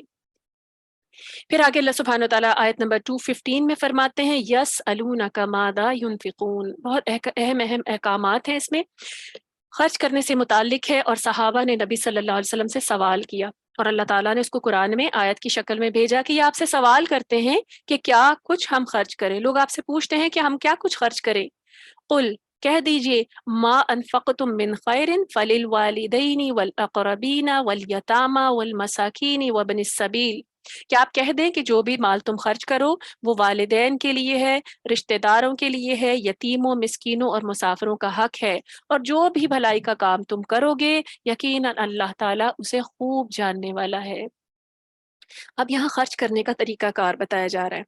دیکھیں بعض مالدار صحابہ مثلاً عمرو بن الجموح وغیرہ نے نبی صلی اللہ علیہ وسلم سے سوال کیا تھا یہ والا، جس کے جواب میں یہ آیت نازل ہوئی تھی، اس کا شان نزول ہے۔ اور دیکھیں یہ تو ظاہر ہے کہ یہ سوال نفلی صدقات کے متعلق ہے، کیونکہ دیکھیں جو فرضی صدقات ہیں نا جس کو زکوٰۃ کہتے ہیں، وہ تو مصارف اللہ تعالیٰ نے قرآن مجید میں خود ہی مقرر کر دیے ہیں، زکوٰۃ کے 8 مصارف۔ تو یہاں پہ نفلی صدقات سے مراد ہے یعنی انفاق فی سبیل اللہ کن کاموں میں کیا جائے گا۔ تو دیکھیں اللہ کے راستے میں مال خرچ کرنے کے بارے میں 3 سوال ہو سکتے ہیں نا، کہ کتنا خرچ کیا جائے، کس کس پر خرچ کیا جائے، اور کن اشیاء میں خرچ کیا جائے، یعنی کیا چیز خرچ کی جائے۔ تو دیکھیں یہاں پہ دوسرے سوال کا جواب دیا گیا کہ کس کس پر خرچ کیا جائے۔ باقی سوالوں کے جواب بھی اللہ سبحانہ وتعالیٰ صراحت کے ساتھ جو ہیں وہ قرآن مجید میں دیتے ہیں، نبی صلی اللہ علیہ وسلم سے مختلف جگہ پر خطاب کر کے بتایا گیا ہے کہ کیسے خرچ کرنا ہے، کس پر خرچ کرنا ہے۔ اب دیکھیں یہاں پہ بات ہو رہی ہے کہ کس پر خرچ کرنا ہے، نفلی صدقات، کہا کہ جو بھی تم خرچ کرو، جو بھی بھلائی، جو صدقہ کرو، تو کیا کرنا ہے، سب سے پہلے اس میں کون آئے گا، سب سے پہلے ہمارے والدین آئیں گے۔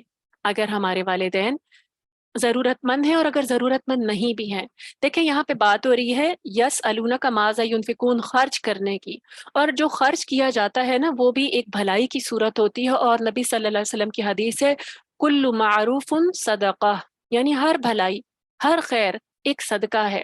اور میرے اور آپ کے پاس کانسیپٹ کیا ہے صدقے کا، کہ وہ مال جو ہم نے کسی غریب کو دینے کے لیے نکالنا ہوتا ہے، یہ صدقے کا کانسیپٹ غلط ہے، اس کو درست کرنے کی ضرورت ہے۔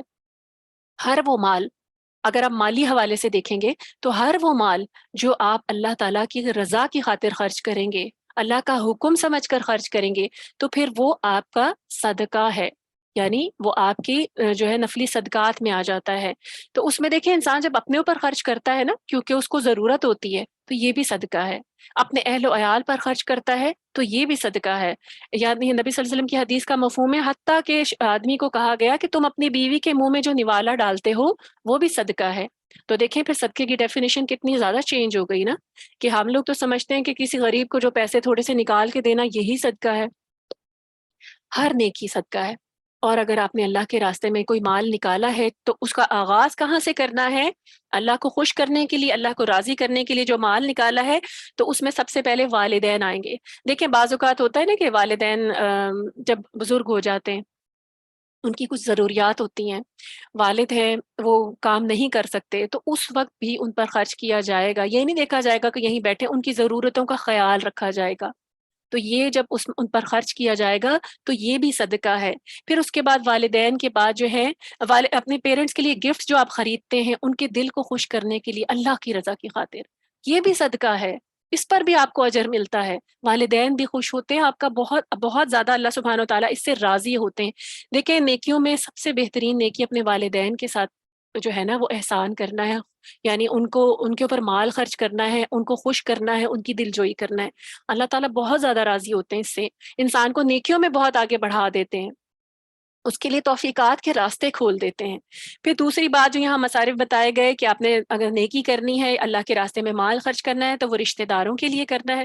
یعنی والدین تو اپنے گھر میں ہوں گے نا، اس کے بعد سب سے قریبی اپنے رشتہ داروں کو دیکھا جائے گا. اگر رشتہ دار ضرورت مند ہیں تو ان پر خرچ کیا جائے گا، ان کے ساتھ اچھے معاملات لین دین میں بھی رکھے جائیں گے، خوشی غمی میں بھی شریک ہوا جائے گا. تب بھی جو خرچ کریں گے ان کی دلجوئی کے لیے، آپس میں محبتوں کو بڑھانے کے لیے، صلہ رحمی کے لیے، اور پھر اگر ضرورت ہے ان کو تب بھی. تو پھر کیا کرنا ہے؟ ان کے اوپر بھی خرچ کرنا ہے. ہم کیا کرتے ہیں؟ رشتہ داروں سے تو کہیں نہ کہیں کوئی نہ کوئی بات کبھی نہ کبھی بری لگی ہوتی ہے نا، تو خرچ جو ہے نا صدقے جو ہیں وہ باہر دینا شروع کر دیتے. اگر آپ کے رشتہ دار ضرورت مند ہیں تو سب سے پہلے آپ کو ان کو دیکھنا ہوگا. آپ نے دو نیکیاں ایک ساتھ کرنی، صلہ رحمی کی بھی کریں گے اور پھر ساتھ ساتھ صدقہ بھی دیں گے. اس کے بعد مسکینوں اور مسافروں کا حق ہے. اب دیکھیں تیسرا اور چوتھا حق ہے ان کا. اس سے پہلے گھر میں جھانکیے، گھر میں کس کو ضرورت ہے، رشتہ داروں کی طرف دیکھیے ان کو کہاں ضرورت ہے. پھر اس کے بعد مسکینوں اور مسافروں کا حق ہے. لیکن اس میں دیکھیں بے اعتدالی نہیں کرنی کہ اللہ تعالیٰ نے کہا والدین کا تو بس میں یہیں پہ لٹا دوں اور بےچارے غریب اور مسکین دیکھتے ہی رہ جائیں. اپنی خوشیاں پوری ہو رہی ہیں اور ان کی طرف نظر ہی نہیں ہے. اعتدال کے ساتھ خرچ کرنا ہے اور اپنے مال کے اس طرح حصے بنا کر پھر اس کے بعد آپ خرچ کریں تاکہ آپ کی ساری نیکیاں اکٹھی کر لیں. فرض کریں آپ کے پاس 100 روپیز ہیں، ایک مثال ہے، تو آپ اس کو 25 کے حساب سے ڈیوائڈ کریں گے. 25 آپ نے اپنے والدین کے لیے رکھے، 25 اپنے رشتہ داروں کے لیے، 25 مسکینوں کے لیے اور 25 مسافروں کے لیے. تو دیکھیں ان 100 میں اپنے چاروں نیکیاں اکٹھی کر لی. تو اس طریقے سے اعتدال کے ساتھ مومن جو ہے اس کا ہر کام جو ہے خیر پر مشتمل ہوتا ہے، اور وہ اللہ نے اس کو جو عقل دی ہے وہ اس کو بھی زیادہ خیر جمع کرنے میں استعمال کرتا ہے. پھر اللہ نے کہا کہ جو بھی بھلائی کا کام تم کرو گے اللہ تعالیٰ اسے خوب جاننے والا ہے، اسے دیکھ رہا ہے. یعنی میں اور آپ جو خرچ کر رہے ہیں اس کے پیچھے نیت کیا ہے، کیا چاہتے ہیں؟ میری واہ واہ ہو جائے؟ کیا چاہتے ہیں کہ لوگ مجھے نیک سمجھیں؟ کیا چاہتے ہیں کہ لوگ مجھے سخی سمجھیں؟ یا پھر اگر اس کے پیچھے کوئی تنگی ہے، دے رہے ہیں تو بہت نفس گھٹا ہوا ہے، بالکل زیادہ دینے کا دل ہی نہیں چاہ رہا، بس دے دیا کہ ٹھیک ہے اب اس نے مانگا ہے یا اس کو ضرورت ہے تو دے دیا. اللہ تعالیٰ آپ کی ان نیتوں کو دیکھے گا کیونکہ وہ مال اللہ کے ہاتھ میں نہیں جانا، آپ کی نیت اللہ کے پاس چلی جائے گی. تو اللہ تعالیٰ نے یہاں پہ خود ہی بتا دیا کہ کیا کرنا ہے. دل کی خوشی سے دو، اللہ کی رضا کے لیے دو، کیونکہ نیتوں کو تمہارے اللہ دیکھ رہا ہے، تمہیں ان نیتوں پہ اجر ملنے والا ہے.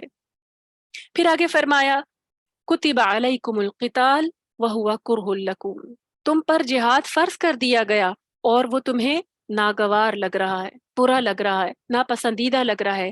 وعسى ان تکرہوا شیئا وہو خیر لکم، ہو سکتا ہے عین ممکن ہے کہ تم کسی چیز کو ناگوار سمجھو اور وہ تمہارے حق میں بہتر ہو، اور یہ بھی ممکن ہے کہ تم کسی چیز کو پسند کرو اور وہ تمہارے حق میں بری ہو، اور یہ حقیقت اللہ ہی خوب جانتا ہے، تم نہیں جانتے. بہت خوبصورت آیت ہے. اس میں سب سے پہلے بات جو ہے خصوصی تناظر میں اس کو دیکھا جائے گا کہ اللہ سبحانہ و تعالیٰ نے مسلمانوں پر جہاد جب فرض کیا تھا نا تو یہ اس وقت کی بات ہے، آیت اس میں نازل کیا گیا، اور کتبہ، کتبہ کا مطلب ہے لکھ دیا گیا، فرض کر دیا گیا، کہ تم پر جہاد فرض کر دیا گیا اور تمہیں یہ برا لگ رہا ہے۔ تو دیکھیں مکی دور میں نا، جب نبی صلی اللہ علیہ وسلم مکہ میں تھے اور صحابہ کرام جو تھے وہ ایمان لا رہے تھے، کمزور اور تھوڑی جماعت تھی، تو اس وقت بعض جو شیلے مسلمان جہاد کی اجازت مانگتے رہتے تھے، کیونکہ جب ان پر کوئی حملہ کیا جاتا تھا، انہیں تنگ کیا جاتا تھا، ایذا پہنچائی جاتی تھی، تو نبی صلی اللہ علیہ وسلم سے کہتے تھے کہ آپ ہمیں اجازت دیں، ہم اپنا بدلہ لے لیں۔ تو اس وقت ان کو جہاد کے بجائے صبر کرنے کی تلقین کی جا رہی تھی۔ کیوں کی جا رہی تھی؟ تاکہ اپنا یونٹ مضبوط کر لیں، تاکہ ابھی نا جو ہے وہ لڑ بھڑ کر ختم ہو جائیں، تاکہ ایک یونٹ مضبوط ہو جائے۔ اور پھر جب مدینہ میں آئے تو پھر اللہ سبحانہ و تعالیٰ نے نہ صرف اس کی اجازت دی بلکہ جہاد کو فرض کر دیا۔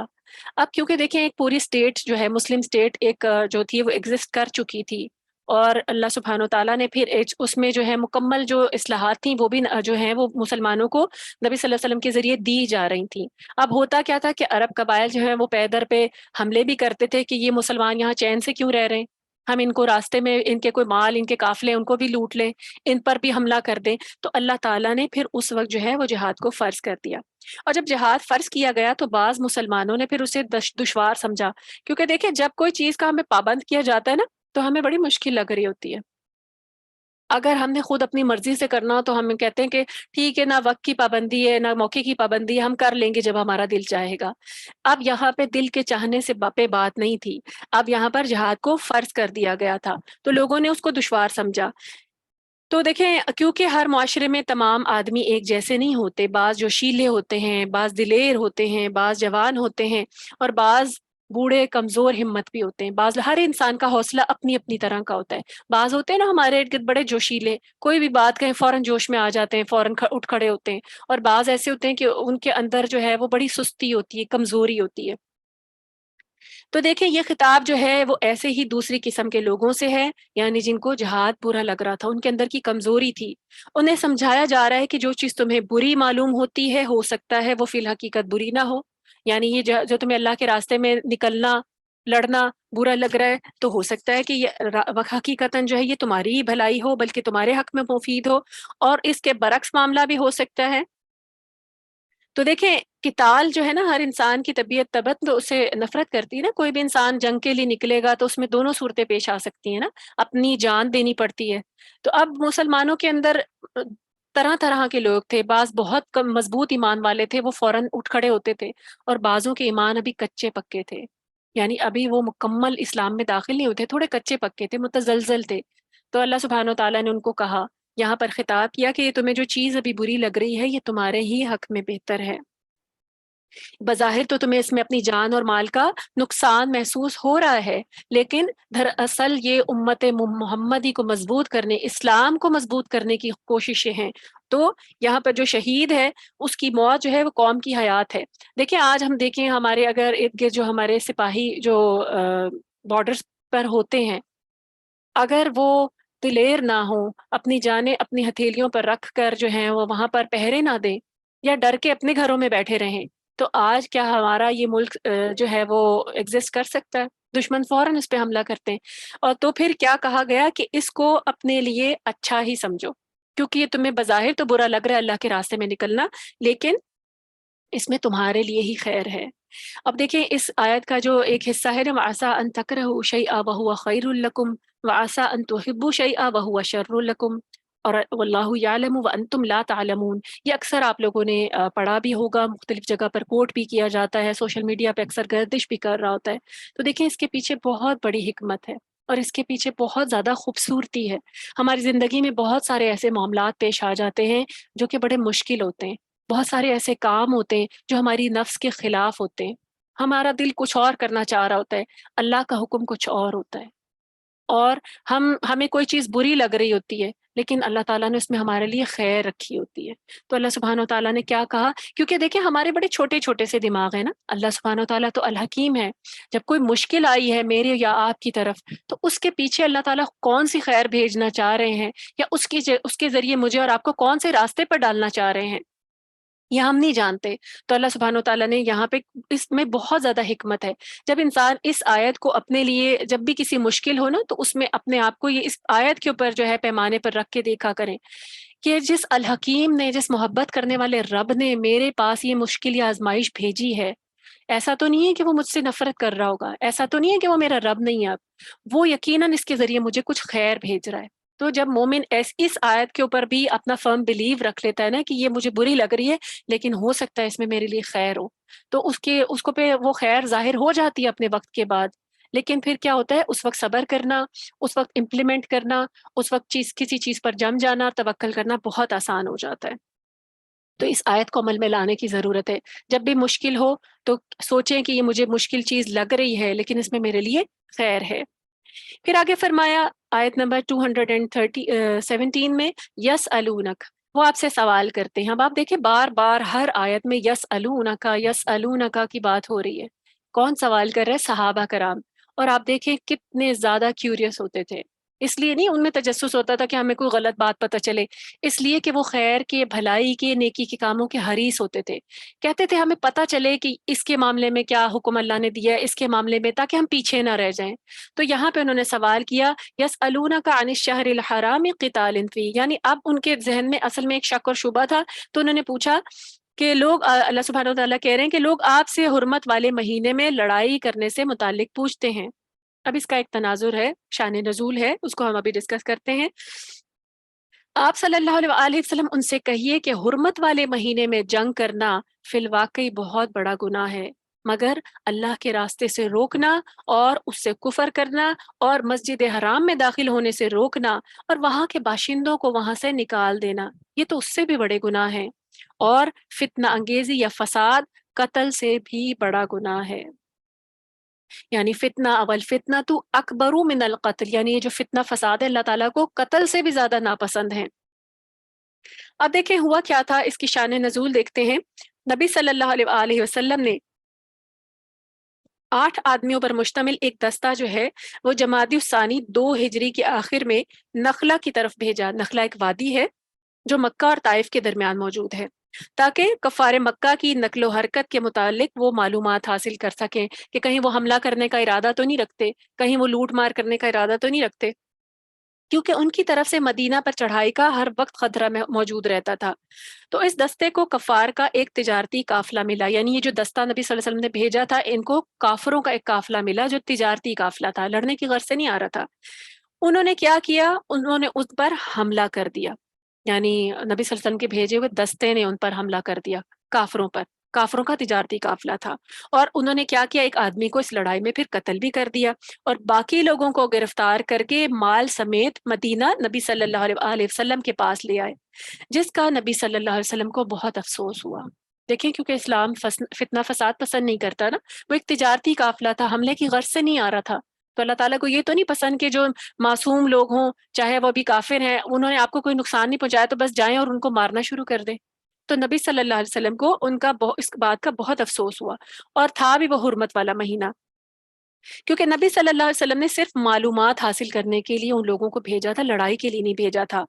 اور جس دن یہ لڑائی کا واقعہ ہوا اس دن مسلمانوں کے مطابق تو 30 جمادی الثانی تھا، یعنی ان کے پاس کوئی کیلنڈر، کوئی موبائل، کوئی ایسے گھڑیاں تو نہیں ہوتی تھیں جس کی وجہ سے ان کو پتہ چلتا، تو ان کو لگا کہ 30 جمادی الثانی آج، اور انہوں نے حملہ کر دیا، لیکن حقیقتاً وہ دن جو تھا وہ یکم رجب کا تھا، 2 ہجری کا۔ اب کفار مکہ اور یہود ایک دوسرے کے جو اسلام، یعنی یہود جو تھے اور دوسرے اسلام دشمن جو تھے، کیونکہ کافروں کو یہودیوں کو بات کرنے کا موقع مل گیا، اور جو دوسرے اسلام دشمن تھے انہوں نے ایک پروپیگنڈا شروع کر دیا، طوفان کھڑا کر دیا کہ دیکھو یہ لوگ جو بڑے اللہ والے بنتے ہیں، ان کو دیکھیں، کیونکہ حرمت کے مہینوں کے بارے میں ہمیں یہ خود بتا رہے ہیں، فتنہ فساد سے رکنے کے بارے میں خود بتا رہے ہیں، تو یہ بھی ماہ رمضان، ماہ حرام میں جو ہے وہ خون ریزی کرنے سے چوک نہیں رہے، یعنی انہوں نے بھی حملہ کر دیا ہے، یہ ویسے تو بڑی باتیں کرتے ہیں، اللہ والے بن رہے ہیں۔ تو اسی پروپیگنڈے کے جواب میں پھر اللہ سبحانہ و تعالیٰ نے فرمایا کہ ماہ رمضان میں لڑنا، ماہ حرام میں لڑنا جو ہے وہ واقعی بہت بڑا گناہ ہے۔ جو حرمت والے مہینے ہیں 4، ان میں لڑائی سے گریز کیا جائے، یہ تو واقعی بہت بڑا گناہ ہے، لیکن جو کام تم لوگ کر رہے ہو اور تم لوگ کرتے رہتے ہو وہ تو اس سے بھی بڑا گناہ ہے، اس سے بھی زیادہ شدید جرم ہے۔ تم کیا کرتے ہو؟ ساتھ ہی بتا دیا کہ تم اسلام کے راستے میں روڑے بھی اٹکاتے ہو، لوگوں کو روکتے ہو، مسجد حرام سے بھی مسلمانوں کو تکلیفیں دیتے ہو، اللہ کی آیات کا انکار کرتے ہو، یعنی اتنا بڑا جو تم کفر کر رہے ہو یہ خود اتنا بڑا فساد ہے۔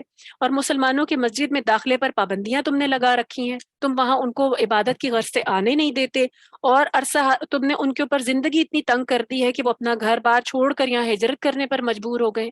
تو تمہیں اپنے گناہ نظر نہیں آتے کہ تم جو کر رہے ہو وہ تو اس سے بھی کہیں زیادہ بڑا ہے؟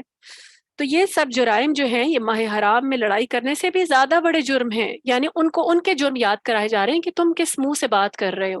ان سے تو غلطی سے یہ معاملہ پیش آ گیا، نبی صلی اللہ علیہ وسلم کو اس کا افسوس بھی ہوا کہ یہ کیوں انہوں نے ایسے کیا، لیکن ساتھ اللہ تعالیٰ نے جو پروپیگنڈا کر رہے تھے ان کے لیے بھی یہ آیات نازل کر دی کہ جو تم کام کر رہے ہو، تم جو فتنہ انگیزی پھیلا رہے ہو، وہ تو قتل سے بھی بڑا گناہ اور جرم ہے۔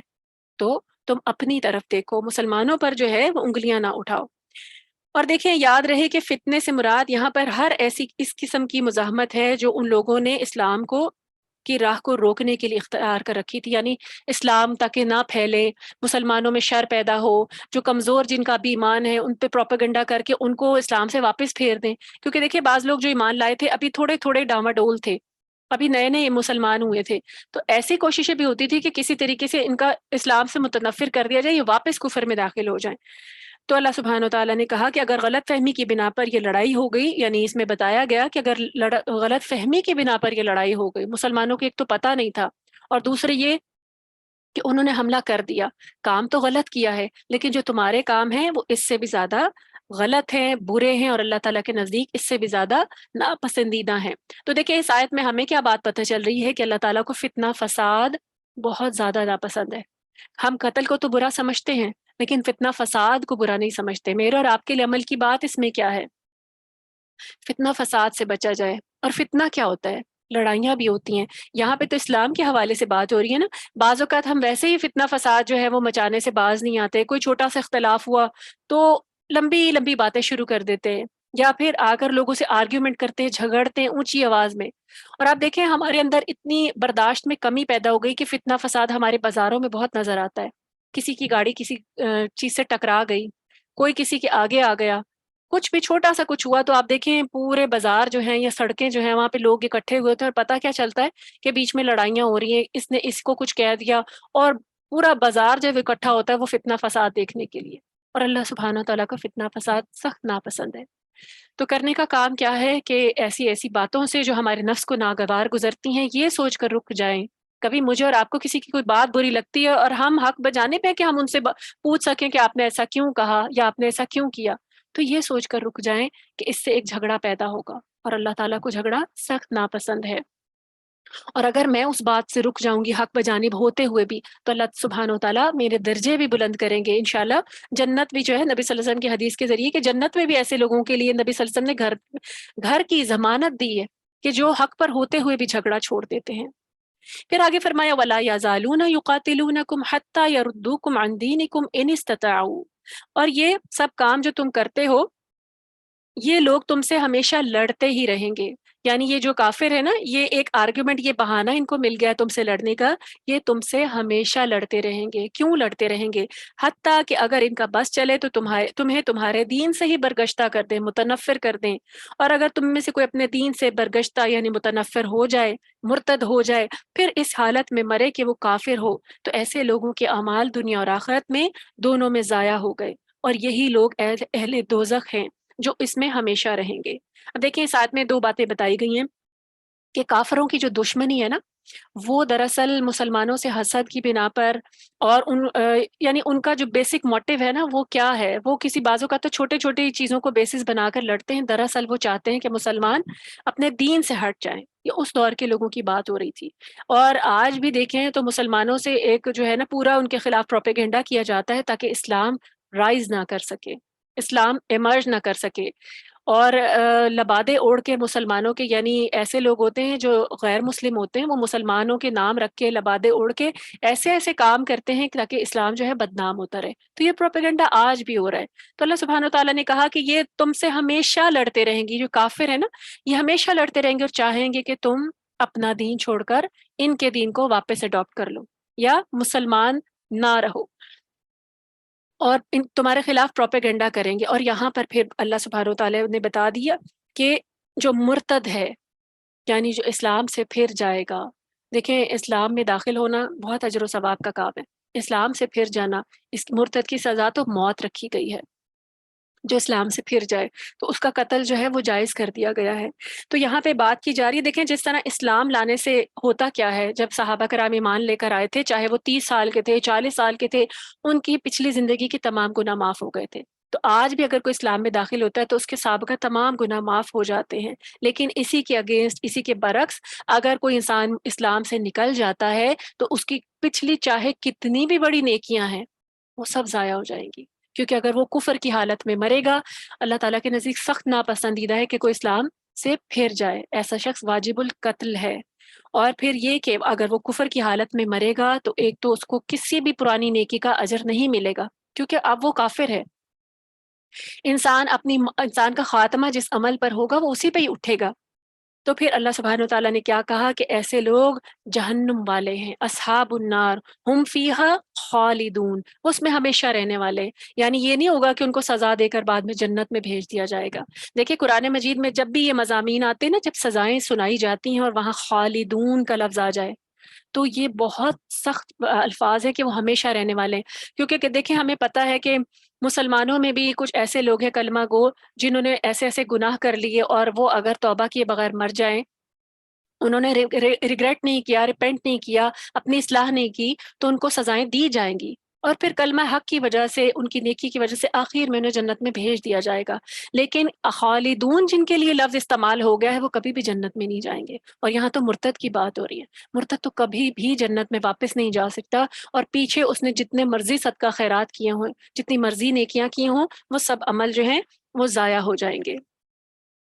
پھر آگے فرمایا ان الذین آمنوا والذین ہاجروا وجاہدوا فی سبیل اللہ. 3 کام بتائے گئے ہیں کہ وہ لوگ جو ایمان لائے، پھر انہوں نے ہجرت کی، اور انہوں نے اللہ کے راستے میں جہاد کیا. ہجرت بھی اللہ کے راستے میں اور جہاد بھی اللہ کے راستے میں. اولئک یرجون رحمت اللہ، یہی لوگ ہیں جو اللہ کی رحمت کے امیدوار ہیں. یعنی حق پر تو یہی لوگ ہیں، انہوں نے مشقت اٹھائی ہے، ایمان لائے ہیں، اللہ کے راستے میں ہجرت کی ہے. دیکھیں ہجرت 2 طرح کی ہوتی ہے. ایک تو ہجرت ہے نا جو ہماری بدنی ہجرت ہے، کہ مسلمانوں نے جو پہلے بھی کی تھی، کہ دارالکفر کو چھوڑ کر دارالایمان میں آ گئے تھے، اپنا گھر بار مال ہر چیز جو تھی وہ چھوڑ دیا تھا. بعض لوگوں کو تو اپنے رشتہ داروں کو بھی چھوڑ کر آنا پڑا تھا. اور یہاں پہ اور ایک ہجرت وہ ہوتی ہے جو ہم کر سکتے ہیں. وہ کیا ہے کہ گناہوں کو چھوڑ کر نیکیوں کی طرف ہجرت کر لی جائے. اگر کوئی ایسا گناہ ہے، کوئی ایسی غلطی ہے جو ہم کرتے ہیں، تو اس کی اصلاح کر کے نیکی کے راستے پہ آ جائے، اس کو چھوڑ دیں، تو یہ بھی ہجرت ہے. اس کا بھی ہجرت کے برابر ہی اجر ہے. اور وجاہدوا یعنی جنہوں نے اللہ کے راستے میں جہاد کیا، یہی لوگ ہیں اللہ کی رحمت کے امیدوار. یعنی اللہ تعالیٰ ان کو اپنی رحمت عطا کرے گا، یہ امید بھی رکھتے ہیں، اور اسی امید پر انہوں نے یہ کام کیے ہیں. واللہ غفور الرحیم، اور اللہ تعالیٰ ان کے پچھلے گناہوں کو معاف بھی کر دینے والا ہے. تو دیکھیں یہ آیت دراصل مجاہدین کے اسی دستے کے متعلق ہے جنہیں نخلا کی طرف بھیجا گیا تھا. ابھی پہلے ان کی غلطی کی بات ہوئی تھی نا. ان مجاہدین کو تردد یہ تھا کہ آیا اس جہاد کا ثواب اب ملتا بھی ہے یا نہیں. یعنی ہم یہ دستہ نکل کے تو گئے تھے، ہم سے غلطی ہو گئی ہے، تو اب کیا کریں؟ اب ہمیں اس جہاد کا جو ہم نے اللہ کے راستے میں ہم نکلے، اس وادی کی طرف گئے، وہاں کی مشقت اٹھائی، کیونکہ کچھ دن ان کا جو بھی قیام تھا، تو اب ہمیں اجر ملے گا یا نہیں؟ کیونکہ ان سے 2 غلطیاں ہو گئی تھیں. ایک تو یہ کہ انہوں نے نبی صلی اللہ علیہ وسلم کی اجازت کے بغیر جہاد کر لیا تھا، اور دوسری غلطی یہ تھی کہ یکم رجب کو یعنی لڑائی کی تھی جس کا انہیں علم ہی نہیں تھا.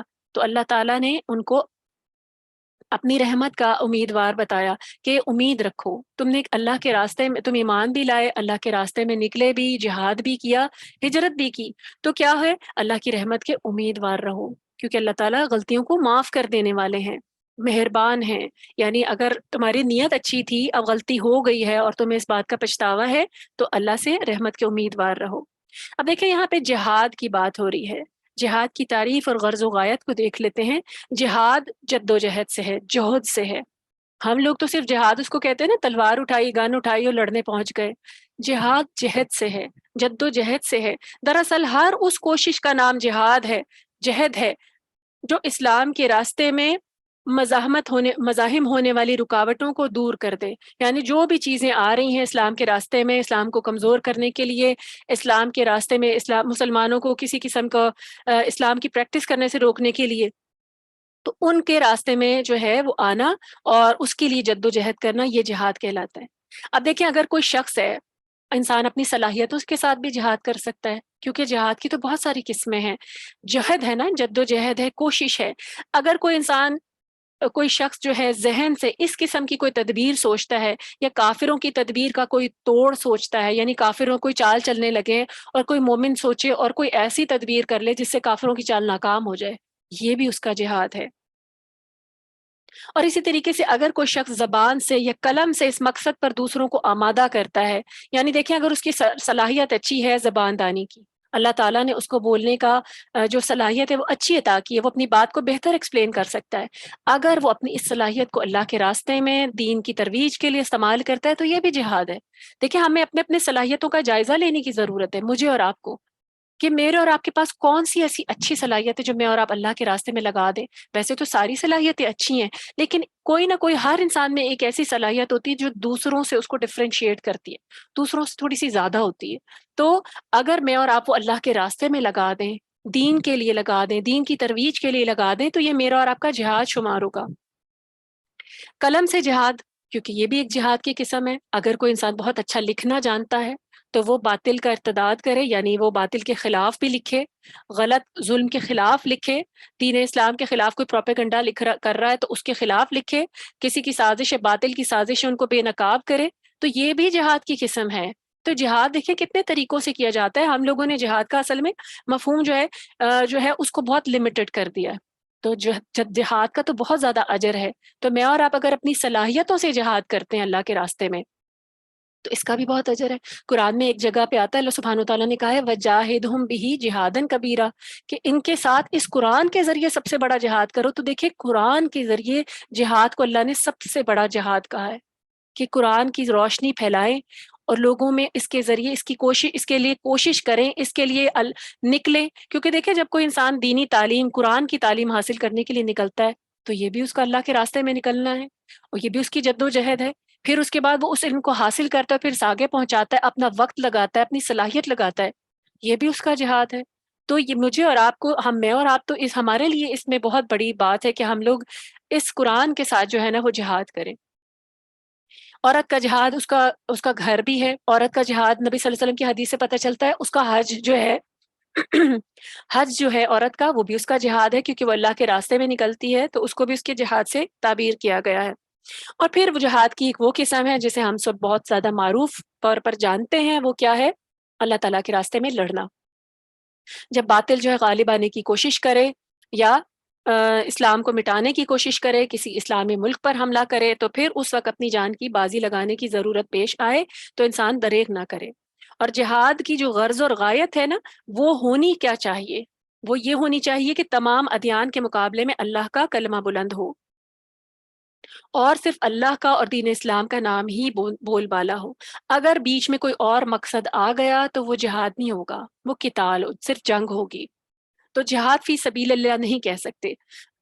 اس کے سلسلے میں حضرت ابو موسیٰ اشعری فرماتے ہیں کہ ایک گوار، یعنی ایک جاہل تھا کوئی شخص، وہ نبی صلی اللہ علیہ وسلم کے پاس آیا، دیہاتی تھا، اور وہ کہنے لگا کہ یا رسول اللہ صلی اللہ علیہ وسلم، اگر کوئی شخص لوٹ حاصل کرنے کے لیے لڑتا ہے، یعنی کہ میں اس لیے لڑوں کہ مجھے اس کا مال مل جائے، جنگ کرتا ہے، کوئی ناموری کے لیے کرتا ہے کہ وہ اس لیے لڑے کہ وہ مشہور ہو جائے کہ وہ بہت بہادر ہے، کوئی اپنی بہادری جتانے کے لیے، اور کوئی حمیت یعنی قومی قبائل حمیت کے لیے لڑتا ہے، یعنی غیرت کے لیے. جیسے آپس میں قوموں میں ہوتا تھا نا، اس وقت قبیلے ہوتے تھے تو قبائلی حمیت ہوتی تھی، کہ غیرت ہوتی تھی، اس نے ہمارے قبیلے کو کچھ کہا ہے تو میں بھی نہیں چھوڑوں گا. اگر کوئی اس قسم کی حمیت کے لیے لڑتا ہے تو اس نے پوچھا کہ ان میں سے اللہ کے راستے میں کون لڑتا ہے، یعنی ان میں سے کون ہوگا جو اس کو ہم کہیں گے کہ اللہ کے راستے میں لڑے. نبی صلی اللہ علیہ وآلہ وسلم نے اپنا سر مبارک اوپر اٹھایا، کیونکہ آپ صلی اللہ علیہ وسلم بیٹھے ہوئے تھے اور وہ کھڑے کھڑے سوال کر رہا تھا، اور فرمایا کہ جو کوئی اس نیت سے لڑے کہ اللہ کا کلمہ بلند ہو، اللہ کے راستے میں صرف وہی لڑتا ہے. یعنی یہ جو دوسری جنگیں ہیں نا، وہ اللہ کے راستے میں شمار نہیں ہوں گی. ان کے راستے میں مرنے والوں کو شہید نہیں کہا جائے گا۔ جو صرف اللہ کا کلمہ بلند کرنے کے لیے اللہ کے راستے میں لڑتا ہے، اللہ کی رضا کے لیے، صرف وہی اللہ کے لیے لڑتا ہے۔ اس مضمون کو، احادیث کو، یعنی اس کے بارے میں مضمون جو ہے وہ بخاری میں اور مسلم میں بھی آئے ہیں۔ اب دیکھیں اس سے کیا معلوم ہوتا ہے کہ لوگوں کے جو لڑنے کے طریقے ہیں، مقاصد ہیں، اغراض ہیں، وہ ڈفرینٹ ڈفرینٹ ہوتے ہیں نا۔ آج ہم دیکھتے ہیں کہ کچھ لوگ اس لیے لڑتے ہیں کہ وہ ان کا نام تاریخ میں لکھا جائے گا، ان کو کچھ میڈل مل جائیں گے۔ کچھ لوگ اس لیے لڑتے ہیں کہ لوگ ان کو بہادر کہیں گے۔ کچھ لوگ اس لیے لڑتے ہیں کہ اپنا کوئی پرانا ان کی کوئی دشمنی ہے، اس کو انہوں نے نکالنا ہوتا ہے۔ کچھ لوگ اپنے وطن، قوم اور قبیلے کی حمیت میں لڑتے ہیں۔ اب دیکھیں قومیت جو ہے نا، اسلام میں اس کی سختی سے ممانعت ہے۔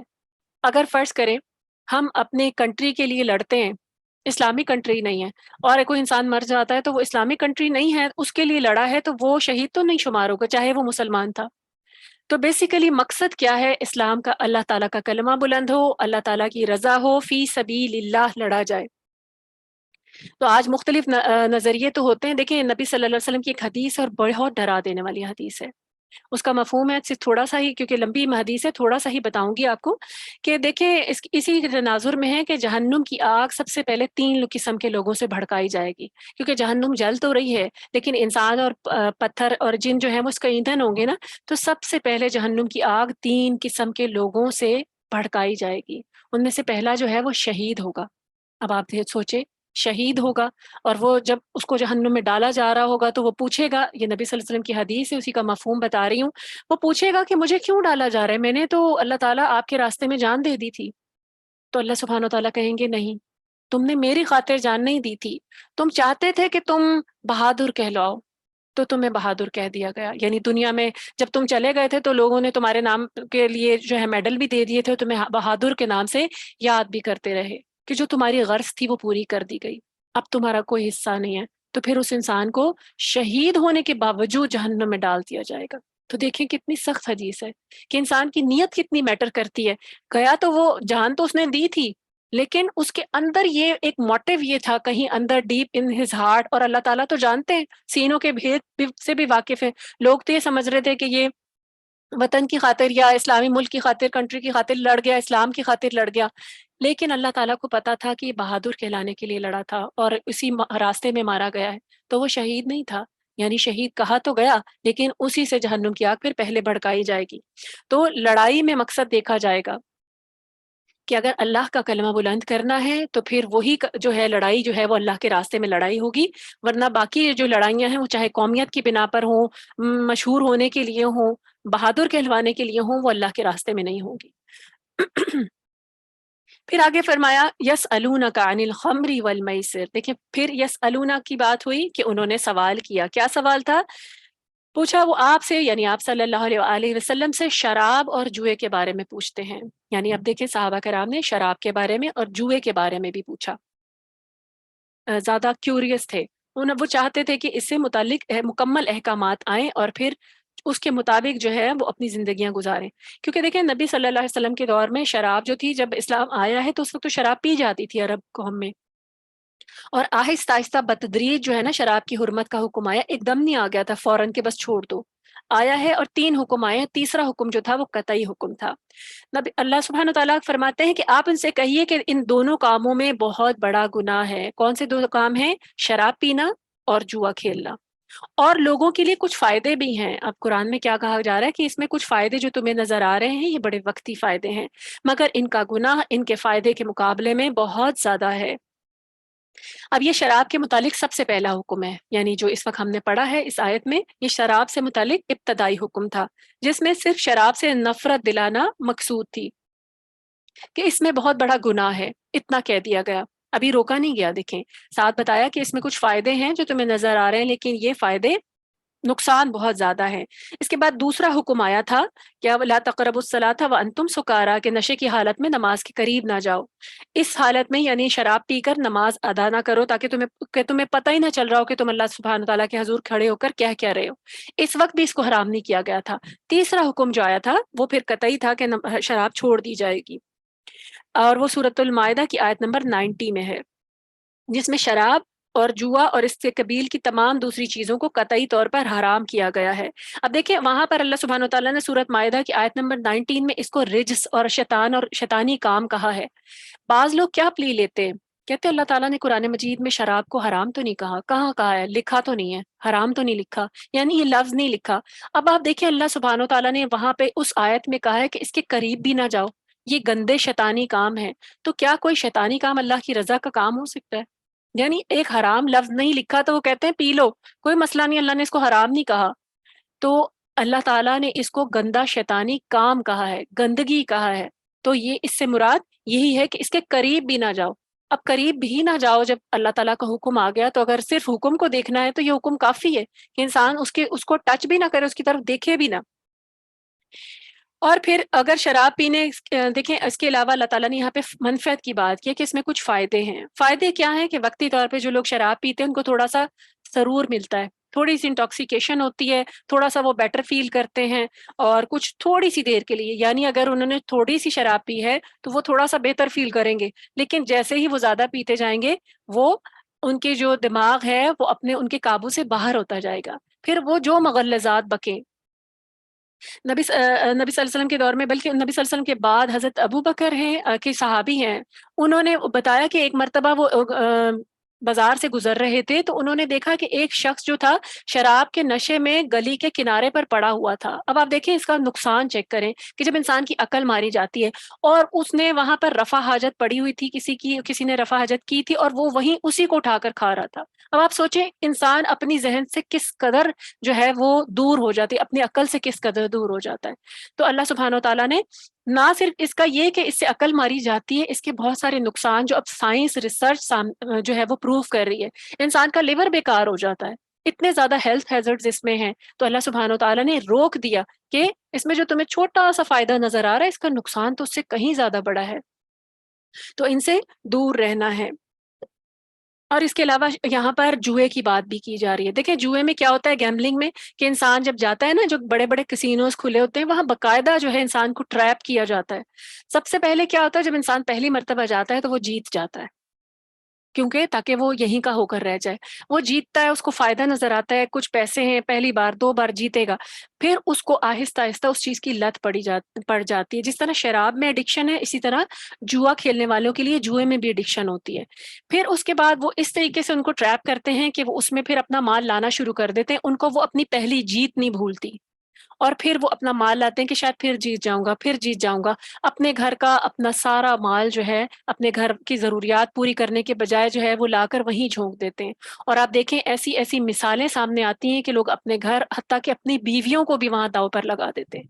تو کس قدر اس میں برائیاں ہیں، کس قدر جو ہے اس میں گندگی ہے، اور اللہ سبحانہ و تعالیٰ نے روکا ہے کہ ان چیزوں میں جو تمہیں چھوٹا سا فائدہ شروع میں نظر آتا ہے، یہ تو کچھ بھی نہیں ہے جو اس کے نقصانات ہیں۔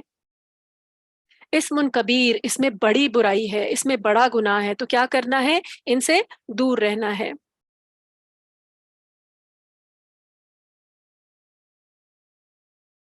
پھر آگے فرمایا وَيَسْأَلُونَكَ مَاذَا يُنْفِقُونَ، پھر خرچ کے بارے میں آیت آ رہی ہے، ابھی ہم نے پہلے بھی پڑھی تھی۔ وہ مزید سوال کر رہے ہیں کہ وہ کیا خرچ کرے، کیا کچھ خرچ کرے۔ پہلے ہوا تھا نا کہ جب خرچ کریں تو بتایا گیا کہ کس پہ خرچ کیا جائے گا، اب یہاں پہ پوچھا جا رہا ہے کہ وہ کیا کچھ خرچ کریں۔ تو اس کے بارے میں اللہ سبحانہ و تعالیٰ نے نبی صلی اللہ علیہ وسلم کے ذریعے پوچھا گیا، صحابہ نے پوچھا، تو اللہ تعالیٰ کہہ رہے ہیں کہ یہ آپ سے پوچھ رہے ہیں کہ وہ کیا کچھ خرچ کریں، تو ان سے کہہ دیں قُلِ الْعَفْوَ، کہ جو بھی زائد از ضرورت چیزیں ہیں وہ سب اللہ کے راستے میں خرچ کر دیں۔ اور اللہ سبحانہ و تعالیٰ کہتے ہیں اسی طرح اللہ تعالیٰ کھول کر اپنی آیات تمہارے لیے بیان کرتے ہیں تاکہ تم غور اور فکر کرو۔ غور اور فکر کی دعوت دی جا رہی ہے، خرچ کرنے پر غور اور فکر کی دعوت دی جا رہی ہے۔ تو دیکھیں یہاں پہ بات کی گئی ہے کہ سب زائد از ضرورت چیزیں جو ہیں وہ خرچ کر دی جائیں اللہ کے راستے میں، یعنی ضرورت سے زائد سارا مال خرچ کر دینا نفلی صدقات کی آخری حد ہے، ضرورت سے کے علاوہ، کیونکہ یہاں پہ پہلے ضرورت کو مقدم رکھا گیا ہے کہ اس کے بعد جو چیز آپ نے خرچ کرنی ہے وہ کر دیں۔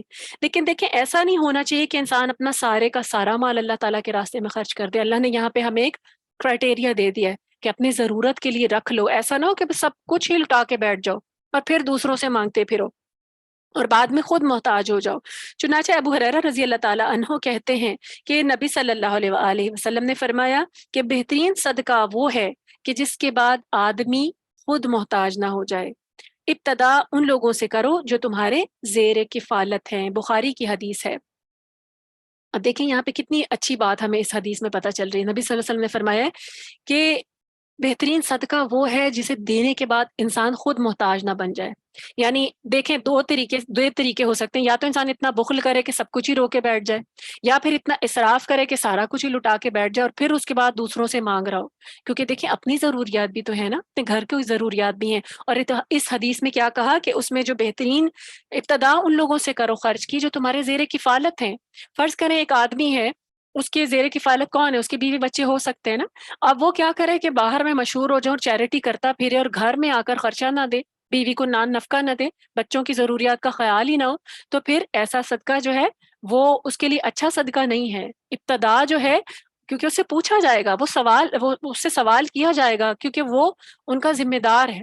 تو کرنا کیا ہے کہ جو تمہارے جن کے اوپر ذمہ داری ہے تمہارے اوپر، تو سب سے پہلے ان پر خرچ کرو، کیونکہ جب تم ان پر خرچ کرو گے تو یہ بھی تمہارے لیے صدقہ ہی ہے۔ اور دیکھیں صدقے کی آخری حد کیا ہو سکتی ہے، صدقے کی کم از کم حد کیا ہو سکتی ہے۔ سب سے پہلے ہم دیکھتے ہیں کہ کم از کم کتنا صدقہ دیا جائے۔ دو طرح کے صدقے ہیں، جیسے پہلے میں نے بات کی تھی، ایک نفلی ہے جو کہ ہم دیتے ہیں عام طور پر، اور ایک فرضی ہے۔ فرضی صدقہ زکوٰۃ کو کہتے ہیں، ٹھیک ہے۔ تو کم سے کم حد کیا ہے کہ انسان اپنی زکوٰۃ پوری دے، اور جو زکوٰۃ نہیں دیتا، اور زکوٰۃ جو دینا ہے نا، یہ کفر اور اسلام کی سرحد پر واقع ہے۔ عام طور پہ لوگ اس کو بہت سٹرائڈ میں لیتے ہیں، بہت معمولی لیتے ہیں، لیکن دیکھیں زکوٰۃ ادا نہ کرنے والا بھی کافر ہے۔ لوگ زکوٰۃ سے جو بچتے ہیں نا، کہ بینکوں سے نکلوا لیتے ہیں، رمضان آنے سے پہلے پہلے نکلوا لیں کہ مال ہماری زکوٰۃ نہ کٹ جائے۔ کچھ لوگ تو اس لیے نکلواتے ہیں کہ، یا اس لیے رکواتے ہیں کہ ہم خود دے دیں گے، کیونکہ ان کو پتہ ہوتا ہے ڈیزرونگ کہاں ہے۔ اور کچھ لوگ اس لیے نکلواتے ہیں کہ زکوٰۃ دینی نہ پڑ جائے۔ تو جو زکوٰۃ نہیں دیتا، زکوٰۃ کا انکار کرتا ہے، وہ کافر ہے۔ اور حضرت ابو بکر رضی اللہ تعالیٰ عنہ نے ایسے لوگوں سے باقاعدہ جنگ کی تھی اپنے دور خلافت میں، جو زکوٰۃ کا انکار کرتے تھے۔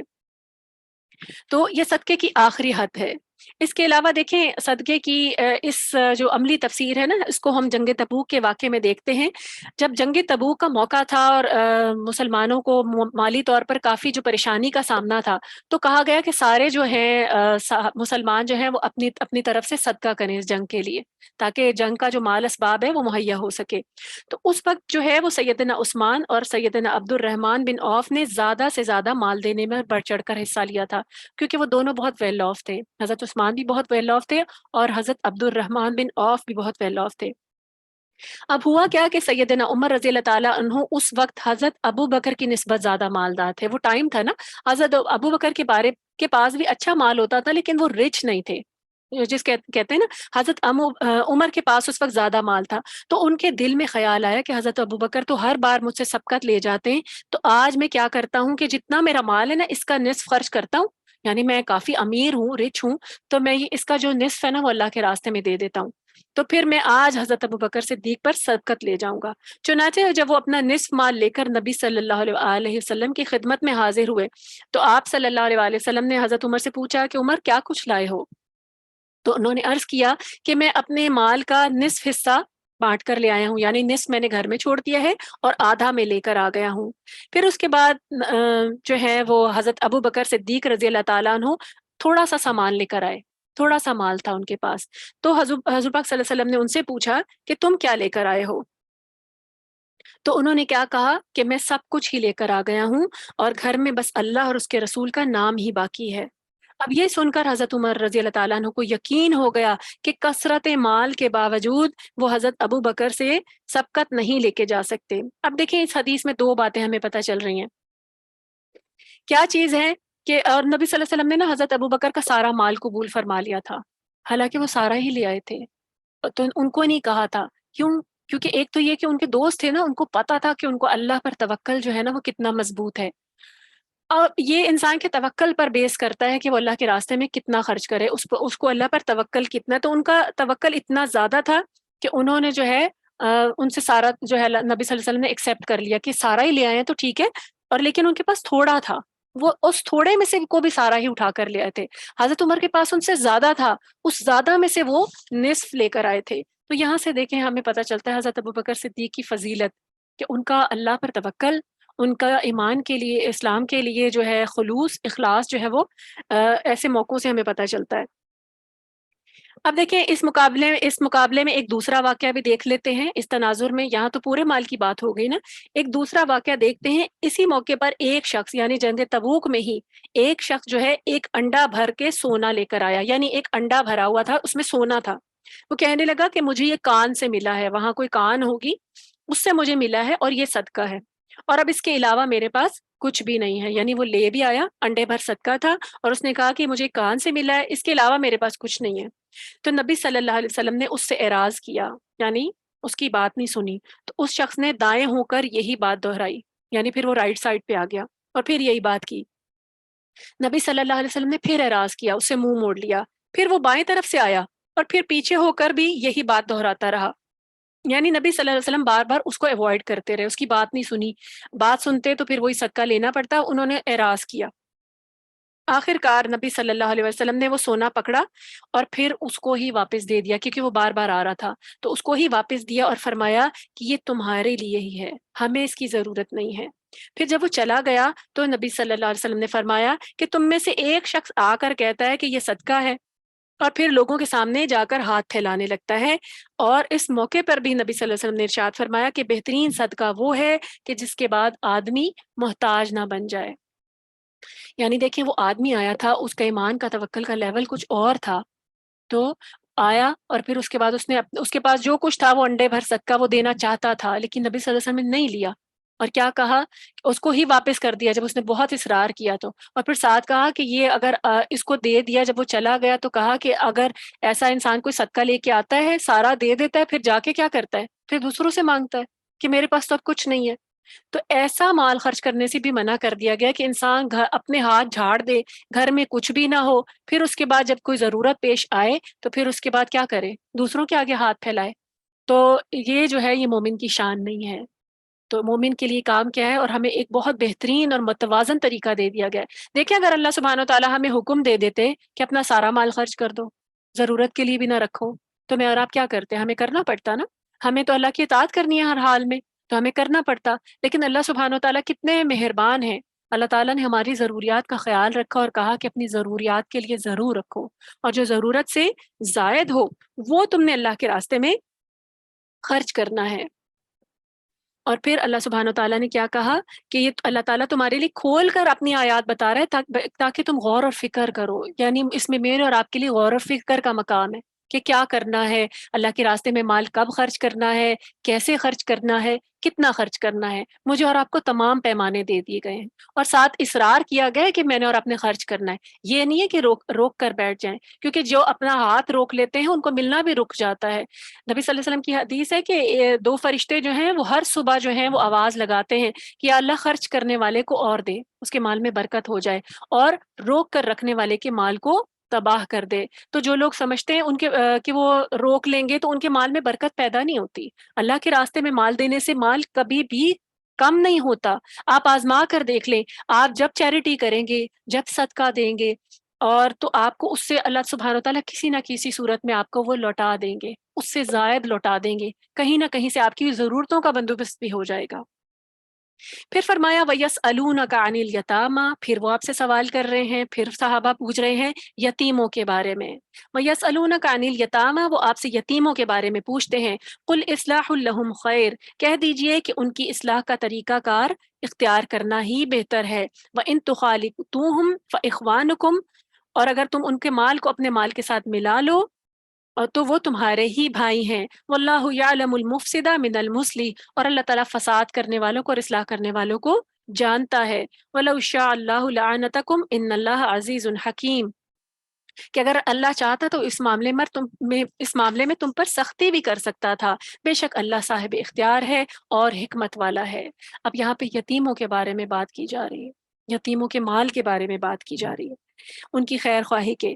دیکھیں اس سے پہلے دو یتیموں کے بارے میں حکم نازل ہو چکے تھے، اس آیت سے پہلے، آیات کی ترتیب ہے نا، تو ترتیب میں اس سے پہلے جو ہے، جو نزول کے حساب سے دو حکم آ چکے تھے۔ ان میں سے ایک یہ تھا کہ یتیموں کے مال کے قریب بھی نہیں جانا تم نے، یعنی تم ان کے مال کے قریب بھی نہ پھٹکو، اس میں سے کچھ خود استعمال نہ کرو۔ اور دوسرا یہ تھا کہ جو لوگ یتیموں کا مال کھاتے ہیں وہ اپنے پیٹ میں آگ بھرتے ہیں، یعنی مال کھانے والے یتیموں کا ان کے پیٹ میں آگ ہوتی ہے۔ تو لہٰذا مسلمان جو تھے وہ یتیموں کے بارے میں، یتیموں کے مال کے بارے میں بہت محتاط ہو گئے، کیونکہ انہوں نے کہا اتنے سخت حکم آ رہے ہیں کہ ہم نے ان کے مال کے قریب بھی نہیں جانا، اور اگر ہم نے کوئی ایک پینی بھی استعمال کر لی تو یہ ہمارے پیٹ میں آگ کے برابر ہو جائے گا، یعنی ہمیں جہنم کی آگ دیکھنی پڑے گی، فیس کرنی پڑے گی۔ تو وہ بہت محتاط ہو گئے۔ صحابہ کرام کے، یعنی اس دور کے جتنے بھی لوگ تھے، اگر ان کے گھر میں کوئی یتیم ان کے زیر کفالت تھے، ان کے کوئی بھائیوں کے بچے تھے یا کوئی بھی ان کی فیملی ممبرز تھے جس میں یتیم بچے تھے، تو وہ بہت محتاط ہو گئے اور اپنے مال ان کے مال سے بالکل الگ کر دیے، اور اس طرح ان کا کھانا پینا اس طرح الگ کر دیے کہ اسی سے ان کا کھانا پینا اور ضروریات پوری کی جائیں۔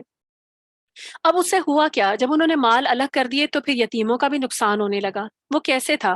مثلا دیکھیں، اگر وہ یتیموں کے لیے کھانا پکاتے تھے وہ الگ پکاتے تھے کہ ان کے مال میں سے ہم نے نہیں استعمال کرنا۔ آج ہمارے گھر کھانا پکے گا تو یتیم جو بچے ہیں ہمارے، ان کا علیحدہ پکے گا اور ہمارا علیحدہ پکے گا۔ اب وہ اتنے محتاط تھے کہ ان کی جو ہانڈی تھی یا ان کا جو کھانا تھا اس میں سے ایک نوالا بھی نہیں لیتے تھے۔ اب یتیم بچوں نے کھانا کھا لیا اور دن بھر کا جتنا بھی کھا لیا، اب جو بچ رہتا تھا، فریج یا فریزرز تو نہیں ہوتے تھے، تو وہ جو کھانا تھا نا وہ خراب ہو جاتا تھا۔ اس طرح یتیموں کا مال ضائع ہونا شروع ہو گیا تھا۔ اب محتاط تو وہ بہت زیادہ تھے، تو ایسی صورت میں اس صورتحال سے متعلق نبی صلی اللہ علیہ وسلم سے سوال کیا گیا، جس کا جواب پھر اللہ سبحانہ و تعالیٰ نے یہ دیا کہ اصل جو اللہ تعالیٰ چاہتے ہیں نا، اللہ تعالیٰ کو مطلوب ہے، مقصود ہے، وہ تو یہ کہ تم یتیموں کے ساتھ بھلائی کرو۔ اب بھلائی کا طریقہ جو ہے دراصل وہ تم اڈاپٹ کرو، وہ تمہارے بھائی ہیں، تم ان کا مال اگر ملا لو اور پھر ان کے مال کو اپنے مال کے ساتھ ملا کے، ایسا نہ ہو کہ انہی کا مال استعمال شروع کر دو اور اپنا مال کو ہو کہ بس اس میں سے پیچھے رہے۔ تم ان کا مال ملا سکتے ہو، الگ بھی کر سکتے ہو، یعنی نیت تمہاری اچھی ہونی چاہیے، تمہیں پتا ہو کہ تم ان پر کتنا خرچ کر رہے ہو۔ ان کے مال میں سے خود کھانے نہ بیٹھ جاؤ ملا کے، لیکن اگر ملا کے ان کے ساتھ خیر خواہی کر سکتے ہو تو کر لو۔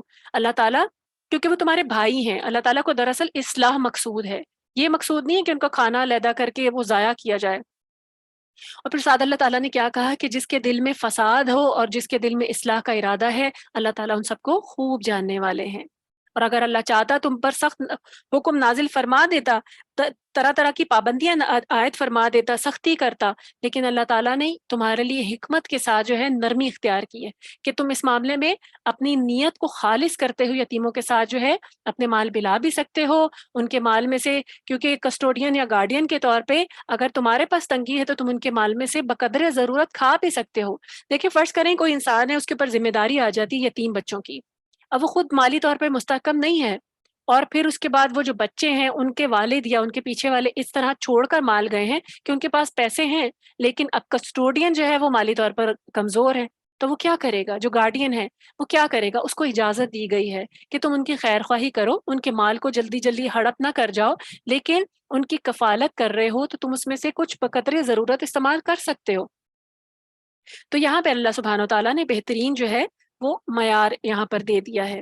آج ہم یہیں تک رکھتے ہیں کیونکہ آگے بہت اہم احکامات آ رہے ہیں، نکاح سے متعلق ہیں، طلاق سے متعلق ہیں، انشاءاللہ ان میں کافی زیادہ تفصیل ہے، حیض سے متعلق ہیں، ان کو انشاءاللہ ہم بشرط زندگی اگلے ہفتے انشاءاللہ کور کریں گے۔ اللہ سبحانہ و تعالیٰ سے دعا ہے کہ جو کچھ ہم نے پڑھا ہے اللہ سبحانہ و تعالیٰ اسے ہمیں اس پر غور و فکر کرنے، اس پر تدبر کرنے، اسے حق کے ساتھ سمجھنے اور اس پر عمل کرنے کی توفیق عطا فرمائے۔ جو بینات اللہ سبحانہ و تعالیٰ نے ہمیں دے دی ہیں، یہ جو روشن نشانی ہمارے پاس اللہ تعالیٰ کی ہے، اللہ تعالیٰ ہمیں اسے سمجھنے کی توفیق عطا فرمائے اور اسے آگے پہنچانے کی، اور اسے ہمارے حق میں حجت بنا دے، اسے ہمارے خلاف حجت نہ بنا۔ اللہ سبحانہ و تعالیٰ آپ سب کا آنا قبول فرمائے، اور اللہ سبحانہ و تعالیٰ اس قرآن کی برکتیں آپ کی زندگی پہ نازل فرمائے۔ ربنا تقبل منا انك انت السميع العليم وتب علينا انك انت التواب الرحيم سبحانك اللهم وبحمدك نشهد ان لا اله الا انت نستغفرك ونتوب اليك۔ السلام علیکم ورحمۃ اللہ وبرکاتہ۔